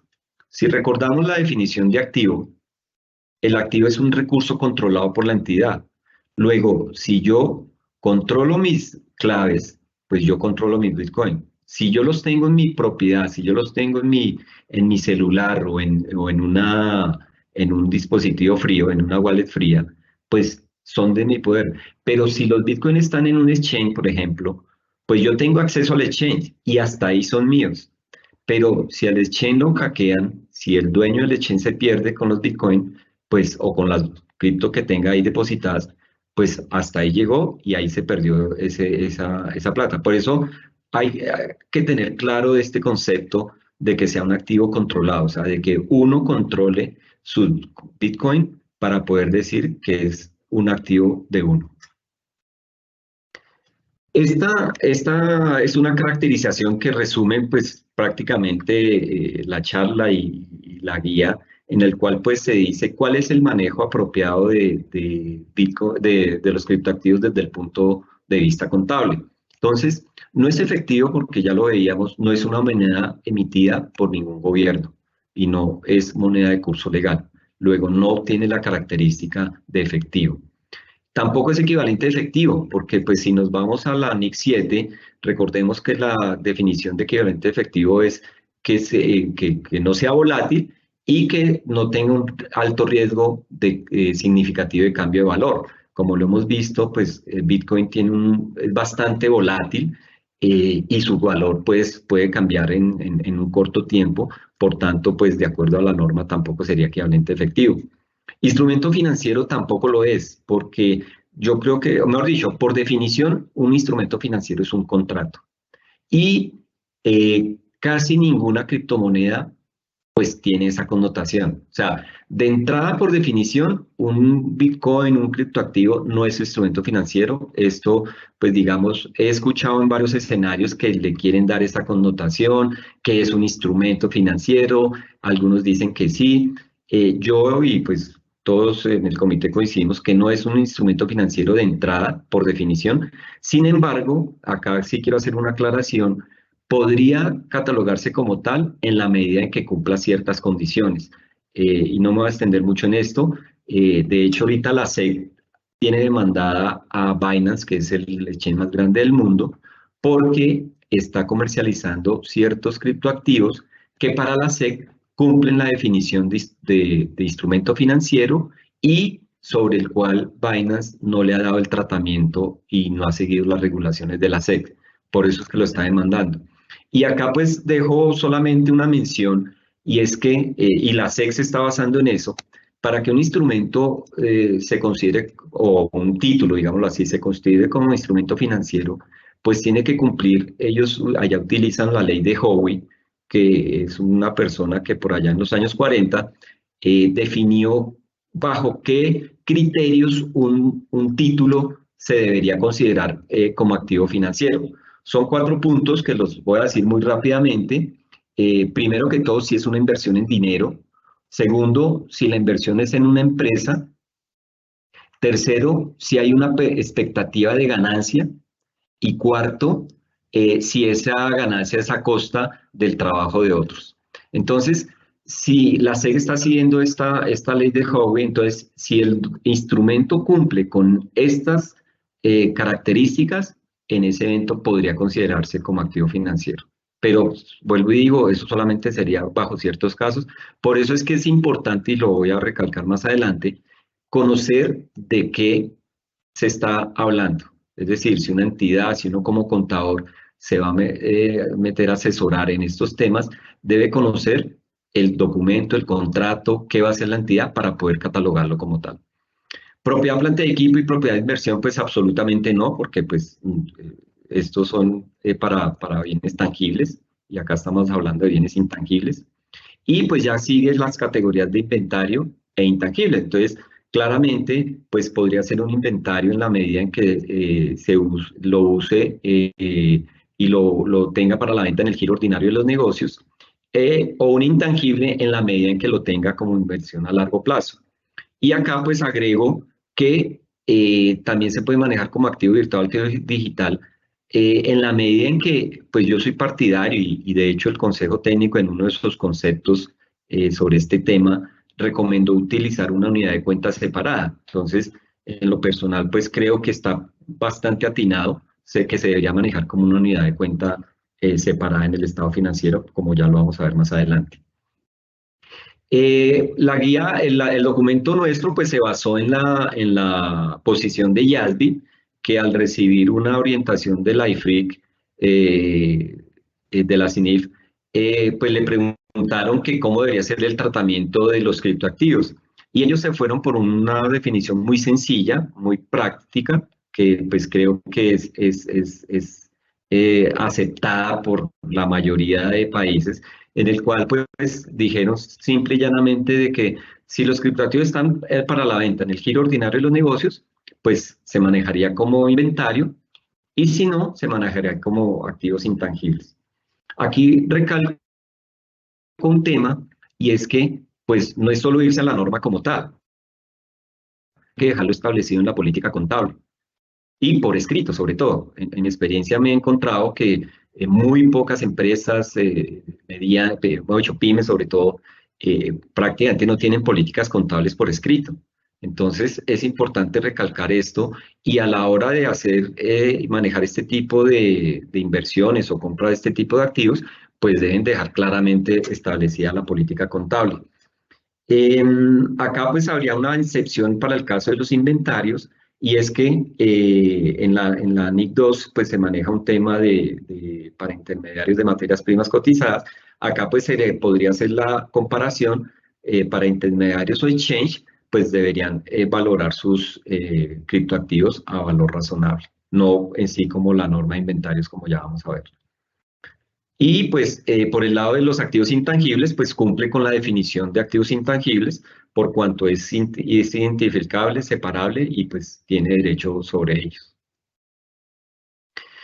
Otro tema importante que hicimos en la orientación fue hacer esta clasificación, si son criptoactivos mantenidos en nombre propio o en nombre de tercero. Ya lo vamos a ver. ¿Qué quiere decir criptos mantenidos en nombre propio? Como su nombre lo dice, es que yo los compré, yo como entidad, como persona, los compré y los manejo yo en mi billetera o en un exchange, cosa que no es recomendable, como les digo, es mejor mantener los activos en un dispositivo que uno lo pueda controlar. Entonces, cuando yo las tengo mantenidas en nombre propio, hay que ver si este criptoactivo tiene un mercado activo. Por ejemplo, si tengo Bitcoin, Ethereum, Litecoin, etcétera, los primeros monedas que les mostré ahorita en la página anterior, pues esa página es un gran referente para un mercado activo. Como les decía, pues ahí las primeras 50 o 100 monedas, pues son monedas que tienen algún proyecto real, respaldado, tienen un mercado activo. Entonces, sobre este se puede definir el precio de mercado. Entonces, si existe un mercado activo, como lo vemos en esta página, o en otra que encuentren de amplia divulgación, que tenga una alta frecuencia y volumen de transacciones, pues puede servir como referencia para precio de mercado. Si no existe un mercado activo, imagínense por allá la moneda número 26.000, o cualquier otra que se invente, cualquier otra entidad, pues si no tiene un mercado activo, pues no podría catalogarse dentro del nivel 1 de valor razonable y en ese caso tendría que medirse al costo menos deterioro. Y por otro lado tenemos las monedas mantenidas por un exchange en nombre de los usuarios. ¿Qué quiere decir eso? Exchange me refiero a intercambio o broker, como lo quieran llamar, pero normalmente se conoce como exchange, como se los mostraba ahorita en el ecosistema de criptos. Entonces, muchas veces la gente entra, deposita sus criptos en estos exchanges porque quiere negociar. Entonces, ahí se deposita y son plataformas de oferta y demanda. Entonces, cuando una manera de comprar, a veces la pregunta es, bueno, ¿y yo dónde consigo Bitcoin? Hay varias maneras. Una de ellas es a través de los exchanges. Yo deposito un X dinero en fiat, en plata, moneda de curso legal, ahí, y cuando el precio que quiero comprar, o sea, cuando se calzan los precios, pues compro monedas y ya deposité mi dinero en pesos o en dólares y recibo los criptos. Y lo mismo pasa al revés, es decir, cuando yo quiero vender criptos, pues los deposito en este exchange y lo mismo, cuando encuentro el precio adecuado, pues los vendo y me dan el efectivo. Entonces, estas monedas y estos activos están en una plataforma. Aquí ellos estarían actuando como intermediarios o como agencias, si quiere decir. Luego ellos tienen que reconocer estos activos a nombre de terceros. Y esto es algo que aparentemente no lo hacían. Por ejemplo, en Estados Unidos el año pasado, el FASB sacó una norma en la cual le obligaba a los exchanges a aplicar esta norma. Y es de que tienen que reconocer tanto el activo como el pasivo. Es parecido a un banco. Entonces, tienen que reconocer los activos que tienen en su poder al precio, al valor de mercado, y de la misma manera reconocer el pasivo. Acá hago una cuña y es, ahorita en Colombia está cursando el proyecto de ley, bueno, de hecho ya en esta legislatura lo archivaron, lo van a relanzar, me imagino que para la próxima, y es un proyecto de ley, pues a mi modo de ver, bastante simple, creo que le falta bastante sustancia para que se convierta en un proyecto que realmente proteja al inversionista y proteja al consumidor. Es un proyecto que es solamente para intermediarios de proveedores virtuales, plataformas de activos virtuales. Y hay algo que yo he sido crítico y pues he sido odiado por eso, y es de que en este tipo de plataformas, en esto existe algo que se llama la prueba de reservas, o Proof of Reserves en inglés. Esto es algo muy importante porque sería la única manera de corroborar que el exchange tiene los criptoactivos que dice tener. De otra manera, se estaría confiando en un tercero que quién sabe si tenga mis criptos. De hecho, recientemente han habido bastantes quiebras. Uno de los más grandes ahorita, una plataforma que se llamaba FTX, era la segunda o tercera más grande del mundo, se puso a hacer maromas y la plataforma se quebró y se perdieron esos criptoactivos. Entonces, la única manera de garantizar, y vuelvo y digo, acá hay que velar por la seguridad del inversionista y del consumidor, es que existiera que en este proyecto de ley se emitiera esta norma de la prueba de reservas. La medición pues se hará si existe un mercado activo en el pasivo por el mismo valor, y recordemos que algo muy, muy importante para la NIF es las revelaciones. Entonces, pues se debe revelar la naturaleza, la cantidad que se tienen en nombre de terceros, el control interno, las protecciones, etcétera, etcétera, pues debe gozar de amplias revelaciones. Y acá ya entrando, pues en lo que nos gusta a los contadores, que es hacer registros contables, pues en el documento de orientación se ponen algunos ejemplos. De pronto quiero aclarar acá otro tema, y es que la orientación quizá no pudo abarcar todos los tipos de transacciones que se pudieran presentar en este ecosistema, porque pues ya han ido creciendo.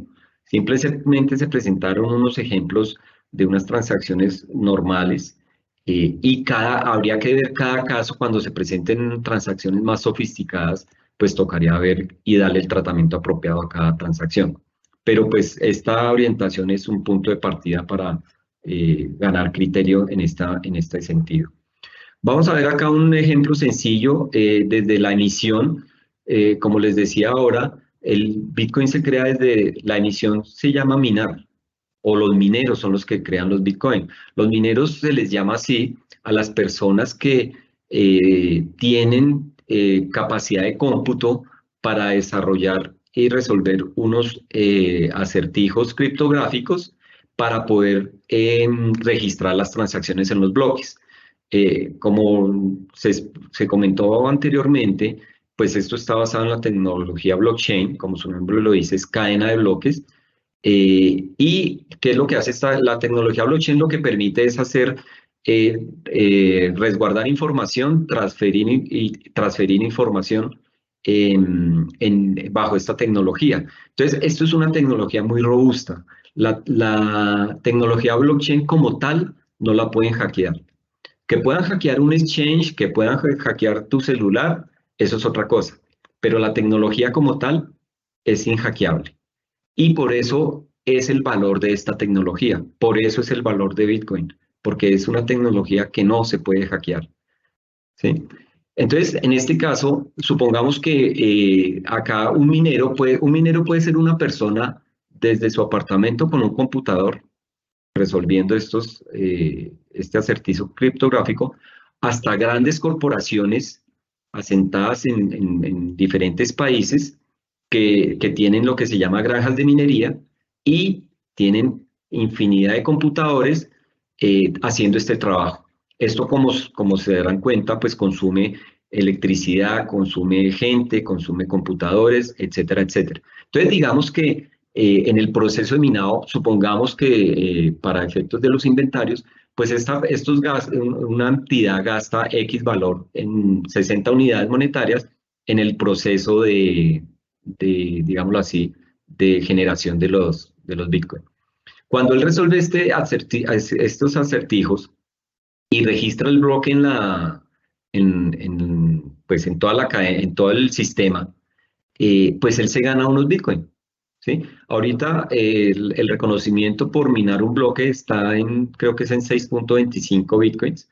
Con el halving que les decía hace un rato, el año entrante van a pasar a la mitad. O sea, van a ganar menos los mineros.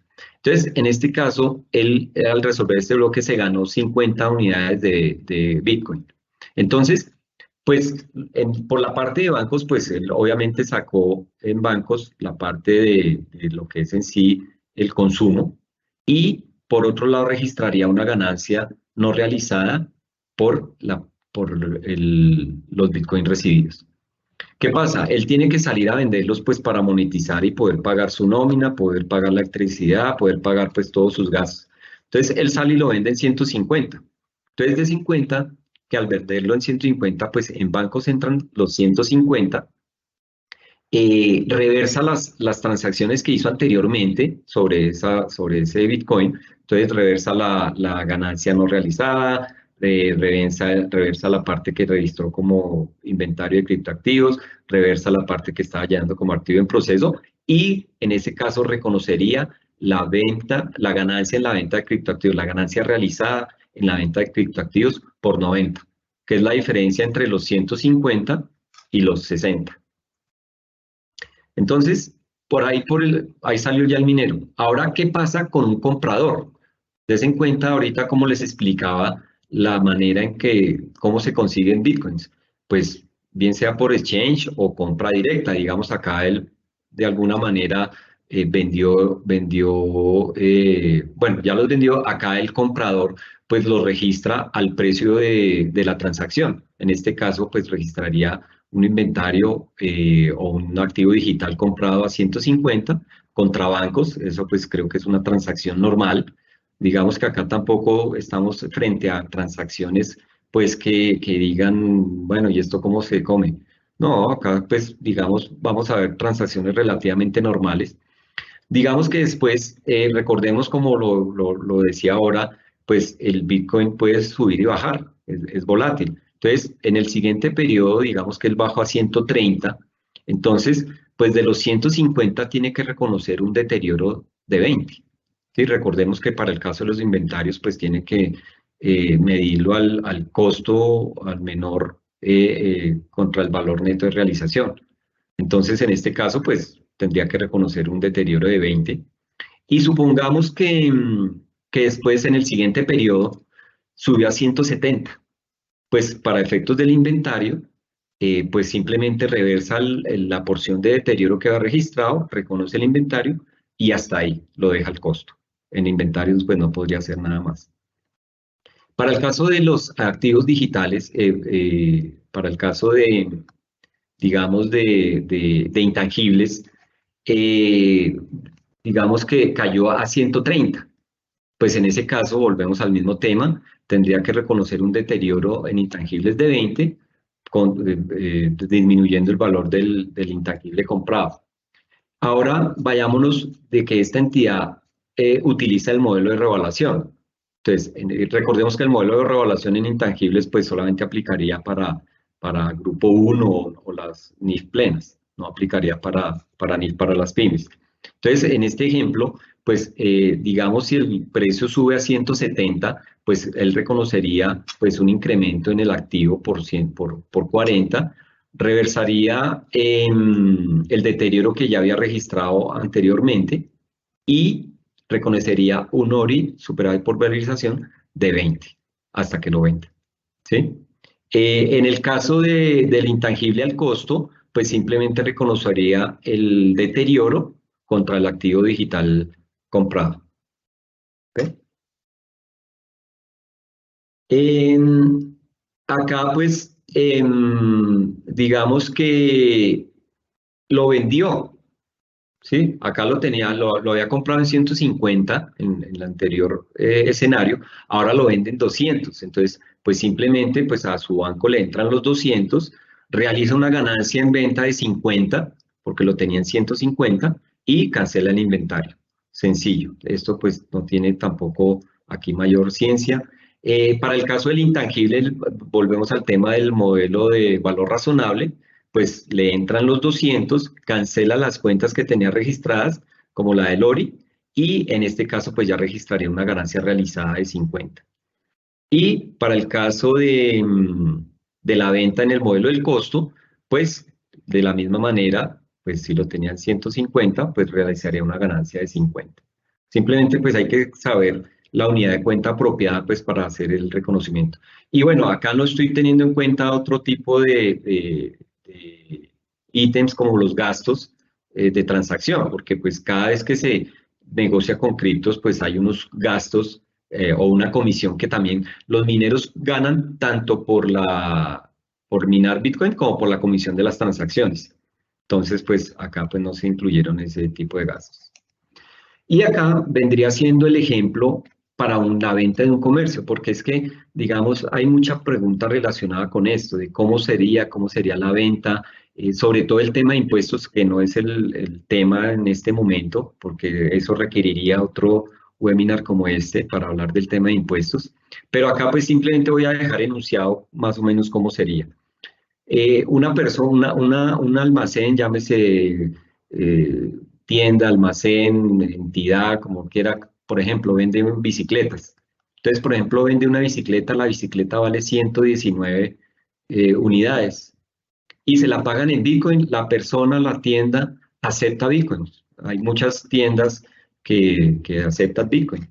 Entonces, esta empresa en particular acepta Bitcoin. Pues, ¿cómo debería ser su tratamiento? Pues simplemente registra la venta. Si tiene IVA, pues obviamente en este caso registrará un IVA de 19 y registrará un criptoactivo comprado o adquirido por 119. ¿Sí? En la siguiente parte, pues está la conversión a la par que llamo yo, y existen ciertas plataformas que ya están en el mercado, en el cual pues hay unos convenios con los comercios, en el cual le dice, el comercio pues tiene como medio de pago aceptar Bitcoin, pero esta plataforma lo que le hace es la conversión a la par, es decir, en el mismo momento le convierte el Bitcoin a pesos en el caso de Colombia o a moneda fiat, y esta tercera parte se queda con el Bitcoin. O sea, el que está asumiendo el riesgo es esta tercera parte. En este caso, el comercio simplemente acepta como otro medio de pago Bitcoin, pero en este caso él no está asumiendo ningún riesgo, ¿sí? Porque la plataforma le hace la transacción inmediatamente. Lo único que pagaría en este caso sería comisión por esa transacción, que no está incluido acá, pero pues obviamente habría que incluirlo. Ese sería un escenario. El otro escenario es que la entidad como tal asuma el riesgo, el comercio como tal asuma el riesgo, decida quedarse con el criptoactivo y posteriormente lo venda en el momento que lo necesite. Entonces, como en el caso anterior, lo puede vender a precio alto o lo puede vender en una mala racha a precio bajo y pues en uno u otro caso pues se irá a resultados. Si lo logra vender acá pues con una ganancia de 50, pues se llevará una ganancia realizada de 50 y si por el contrario pues lo vende a pérdida, en este caso de 69, pues se llevará pues como una pérdida en el estado de resultados por 50. Entonces, digamos hasta ahí pues era el ejemplo pues sencillo para poder presentar este tema. Acá pues simplemente les dejo cómo se presentaría en un estado financiero como los de Tesla, así lo hacen en Estados Unidos. Tesla, pues todos lo conocemos. Tesla el año pasado tenía una gran cantidad de Bitcoin, tenía cerca de $1 billón en Bitcoin. Recordemos que estas cifras están expresadas en millones de dólares. Por muchas noticias, por todo lo que ha pasado, pues decidió salir de su posición y hoy tan solo tiene pues una cifra tampoco despreciable de $184 millones representados en Bitcoin. Ahora pues entramos a otra parte de la orientación que pues obviamente va de la mano con el tema contable, que es el tema de auditoría y pues primero que todo revelaciones, ya vamos con el tema de auditoría. Recordemos que pues para la ANMIF el tema de las revelaciones es bastante importante, es uno de los pilares de la ANMIF. Luego pues hay que revelar pues todas las transacciones, todas las posesiones que se tengan, en este caso como lo explicaba más anteriormente, pues hay que determinar si son poseídas en nombre propio o mantenidas en nombre de los usuarios.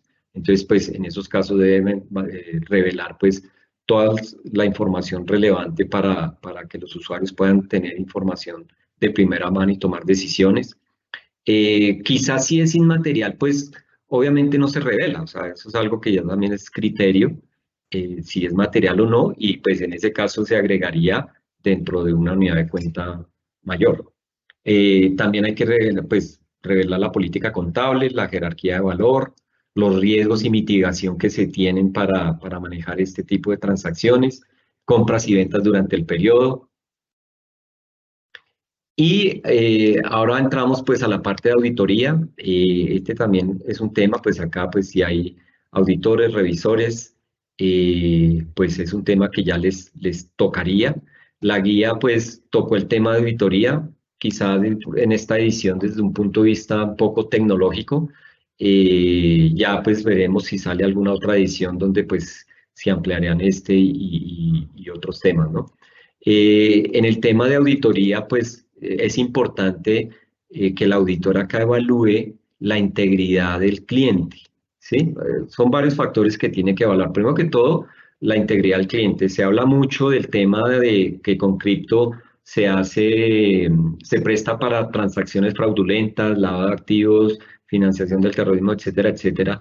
Pero acá pues algo importante es, y hago también un paréntesis, es que el problema con las criptos es lo que llaman algunos, el problema es de sujetos, no de objetos. Es decir, si uno mirara desde el punto de vista de inversiones, lo que son los objetos es el título como tal, el instrumento como tal.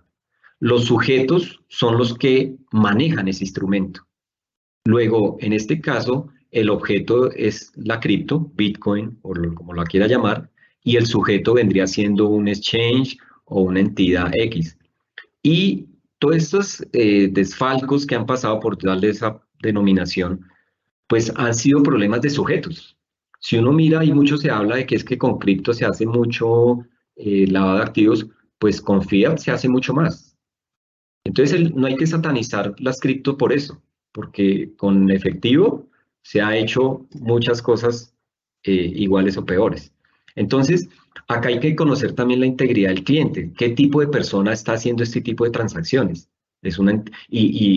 Recordemos que por temas de auditoría, pues primero que todo, un auditor no debe aceptar un encargo, pues si el cliente no cumple sus estándares de riesgo, y por otro lado, tampoco debería aceptar un encargo en el cual no tenga el entendimiento y el conocimiento adecuado.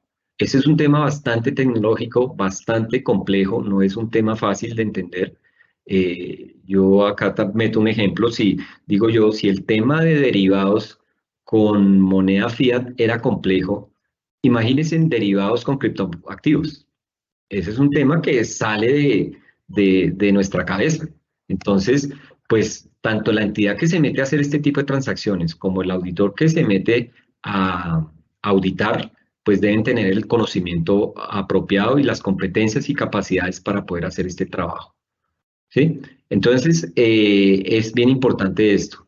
Y sobre todo, pues, no sé si lo dije o si no lo repito ahora y lo voy a decir más tarde, hay que entender la transacción. Para entender la transacción hay que leer el contrato, hay algo que se llama el white paper, donde se describe el problema que resuelve el token, entonces hay que leerlo y entenderlo. Entonces, acá pues esto es un reto para la alta dirección, para el gobierno, la gobernanza, el control interno, esto es un reto para este tipo de estamentos en las empresas, para que entiendan los efectos subyacentes que esto tiene. ¿Vale?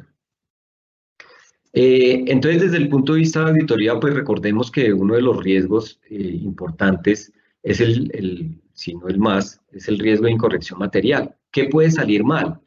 Y acá, pues, como se los explicaba antes, pues hay que tener mucho cuidado con el tema de la custodia. Recuerden lo que les dije, no keys, no your keys, no your coins.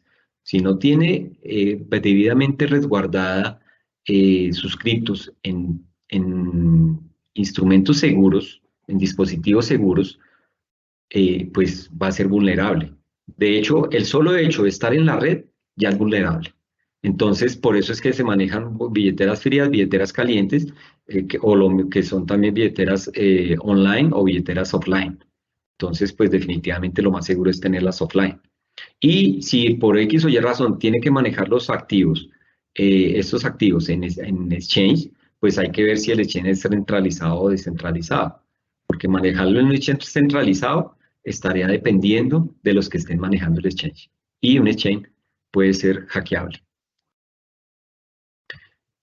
En cuanto al tema de procedimientos sustantivos, pues tendría que hacer una validación de las wallets, como se los explicaba antes, pues entonces se tiene que tener conocimiento de esta tecnología, de este ecosistema, tiene que saber cómo auditar una wallet, cómo entrar, poder revisar las transacciones del exchange, tener acceso a la plataforma, revisar la billetera, revisar las posiciones, las liquidaciones, en fin, tiene que hacer una serie de validaciones que ya se escapan del tratamiento tradicional y que pues tiene que utilizar algunos otros procedimientos alternativos. Y obviamente pues indudablemente revisar el tema fiscal de qué efectos tendría esto. Ahora, lo anterior era pues desde el punto de vista de poseedores, digámoslo así. Recordemos que por el otro lado están los emisores, o sea, los que emiten los tokens. O sea, esas 26.000 monedas que hablamos, pues detrás de esas, de la mayoría hay un emisor. Entonces, y mucho se da, ¿no? A mí me han llamado a consultar temas de proyectos, por ejemplo, que quieren hacer. Entonces, pues, digamos, uno entra a evaluar este tipo de temas, tiene que mirar el white paper, el contrato, cómo lo va a hacer, qué va a hacer, qué problema va a resolver y, pues, digamos acá, como emisor, pues, tiene que valorar y, pues, tener una valoración, pues, de los costos de emisión, cuánto le vale emitir. Recordemos que en el mercado de valores tradicional, IPO se conoce a la emisión de acciones cuando salen al público.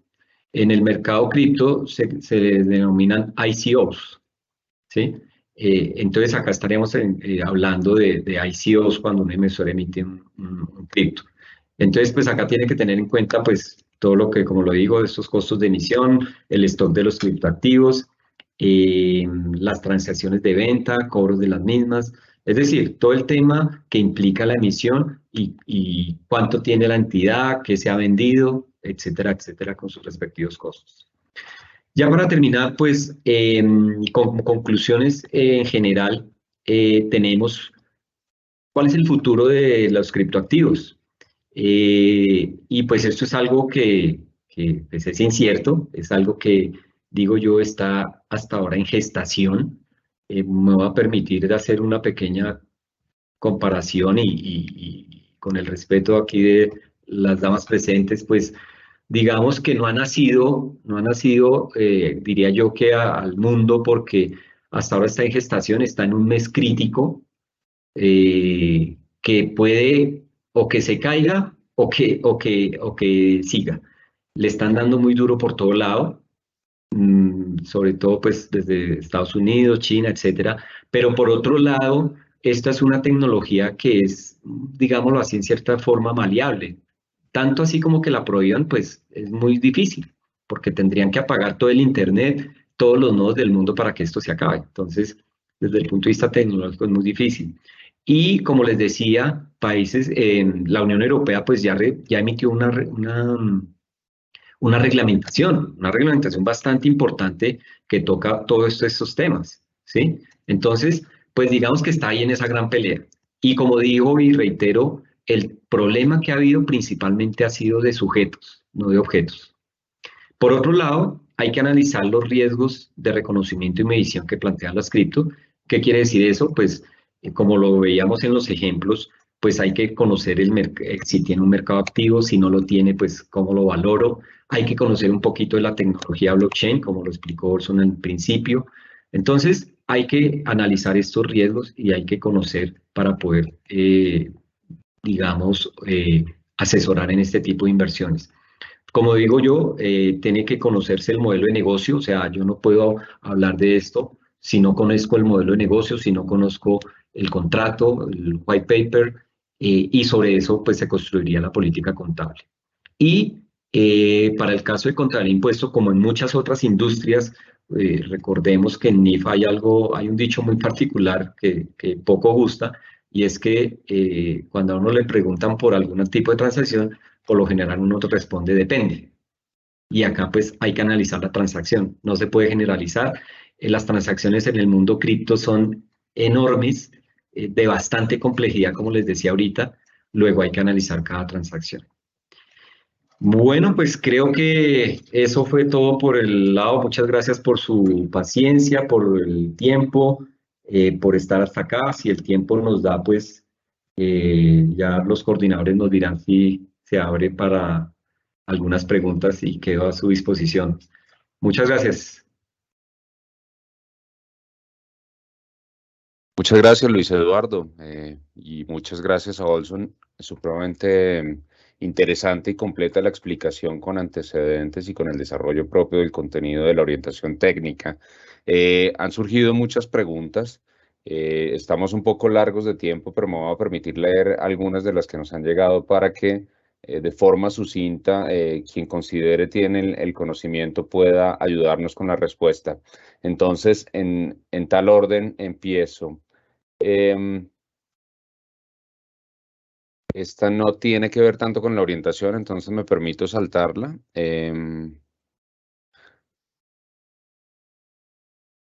Aquí está la primera. Si yo he venido comprando BTC a manera de ahorro desde hace 6 años y no recuerdo los precios de compra, ¿cómo declaro esas cifras contablemente?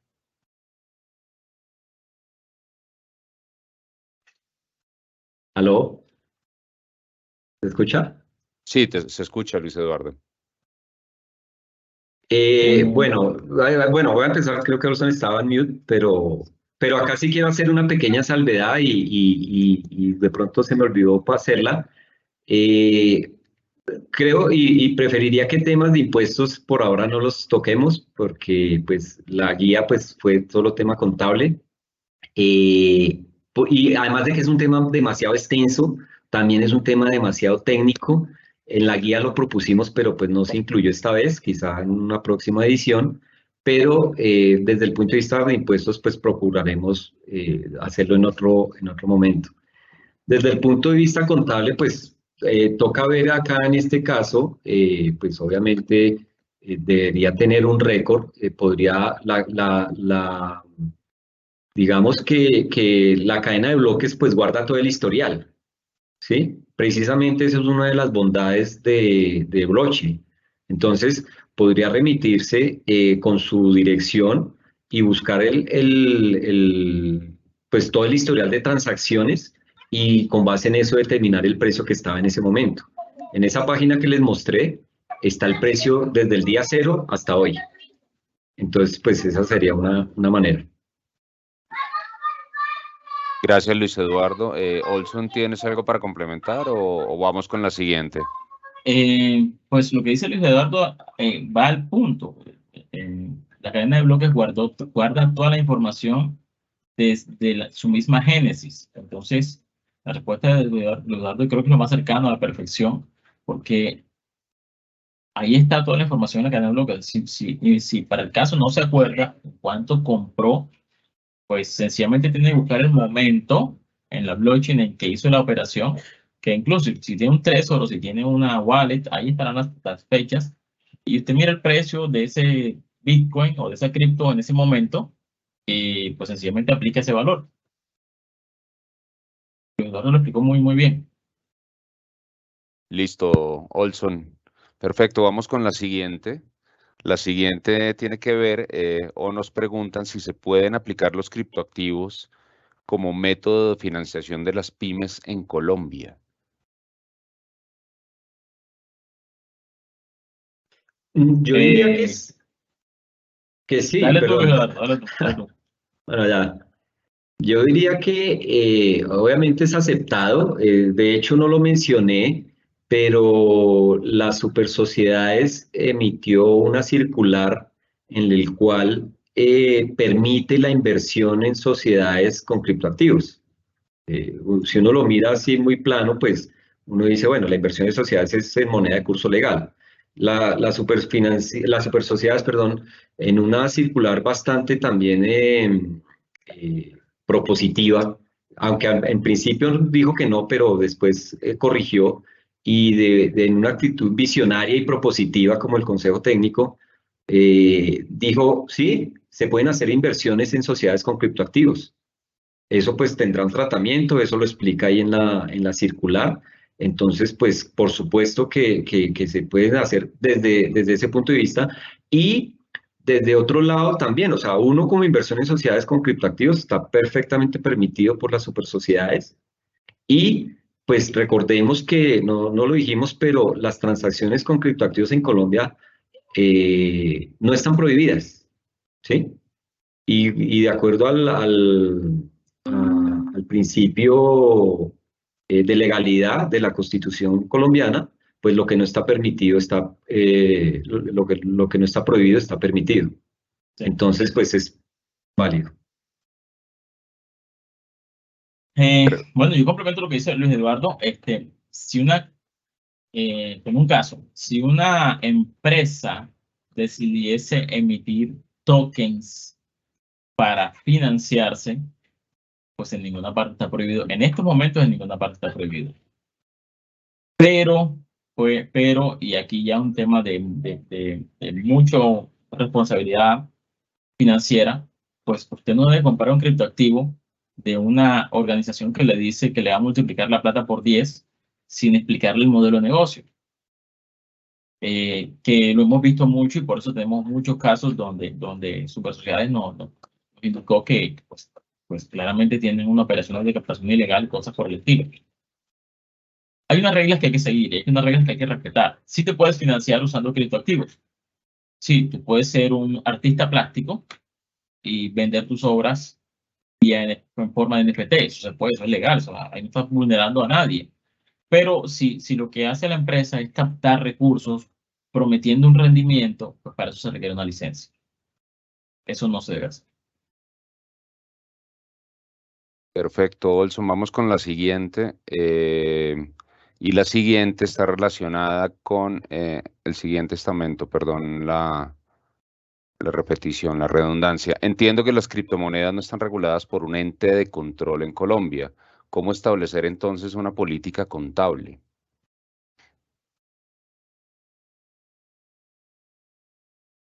Es que, digamos, el hecho, vuelvo y digo, digamos que ese es un tema recurrente de que si está o no regulada. Y yo creo que es importante decir que en el fondo sí está regulada. Y tomo las palabras de un abogado fintech que lo ha dicho. Los criptos están regulados en Colombia, ¿sí? Desde muchas ópticas, el Consejo Técnico ha emitido sus orientaciones, la DIAN ha emitido conceptos, las super sociedades, etcétera. Entonces, digamos, decir que no está regulada como tal, pues no, o sea, sí está regulada bajo la legislación colombiana vigente. Entonces, eso por un lado. Por otro lado, vuelvo y digo, y basándonos en el principio de legalidad, es permitido hacer transacciones con cripto. Luego, cualquier tipo de transacción con cripto se puede hacer. Y obviamente, desde que toque la contabilidad, pues debe prepararse su política contable. O sea, el hecho de decir que porque no está regulada, que no lo es, no haya política, pues no es tal. O sea, otra cosa diferente es que se dijera, no, es que está prohibida. Pues si está prohibida no se puede hacer transacciones y por ende pues no podría construir ninguna política contable. Pero dado que está permitido en Colombia hacer transacciones, pues obviamente con base en eso debería ser su política contable. Lo que acaba de decir, pues complemento a Luis Eduardo, porque lo escuchamos muy a menudo, cuando alguien dice que en Colombia no está regulada en las cripto, creo que la persona lo que hace referencia es que no hay una ley cripto en Colombia, porque cuando estuvimos haciendo la presentación y dijimos que los criptos son un commodity, pues normal para los commodities hay muchas. Incluso hay retención en la fuente, en la venta de activos. Como usted vende inventario, pues ahí debe aplicar retención en la fuente y otras cosas. O sea, legislación sí tenemos y bastante. Creo que el tema de que sea creo que es un tema más de entendimiento, de eso que mencionábamos, de entender que no son un instrumento financiero. Sí, no hay una legislación que diga que los criptoactivos son instrumentos financieros. Primero porque los criptoactivos no son solamente instrumentos financieros. En el caso colombiano no se entienden como tal, sino que hay muchas otras cosas que hay detrás. Hay muchas formas, muchos modelos de negocio que se crean, que se forman, que alguien se inventa o sencillamente son un certificado de propiedad, como dijimos. Un NFT es un certificado de propiedad que puede ser de un activo del mundo real. Y si ese activo del mundo real, básicamente es el activo subyacente, está regulado, pues el criptoactivo, el NFT estaría regulado como tal.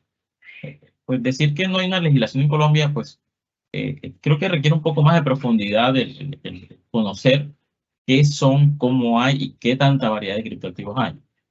Y legislación, pues tenemos proyectos que buscan regular las plataformas.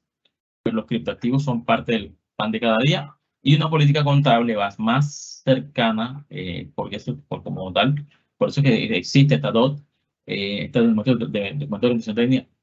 La orientación se produce porque hay una necesidad de mercado. Es evidente que se está trazando con criptoactivos. Para nadie en Colombia es una falacia o una mentira de que aquí se está moviendo muchísimo Bitcoin y muchísimo más, incluso más que Bitcoin, se está moviendo muchísimo más USDT, versión digital del dólar, que otorga una fluidez muy grande al comercio y por eso se utiliza tanto. Nuestro documento de orientación técnica va más buscando responder a una necesidad del mercado que establecer una ley como tal, porque nosotros como organismo no emitimos una ley, no somos un organismo regulador, damos unas orientaciones, unas directrices de cómo manejarlo, pero no es una ley.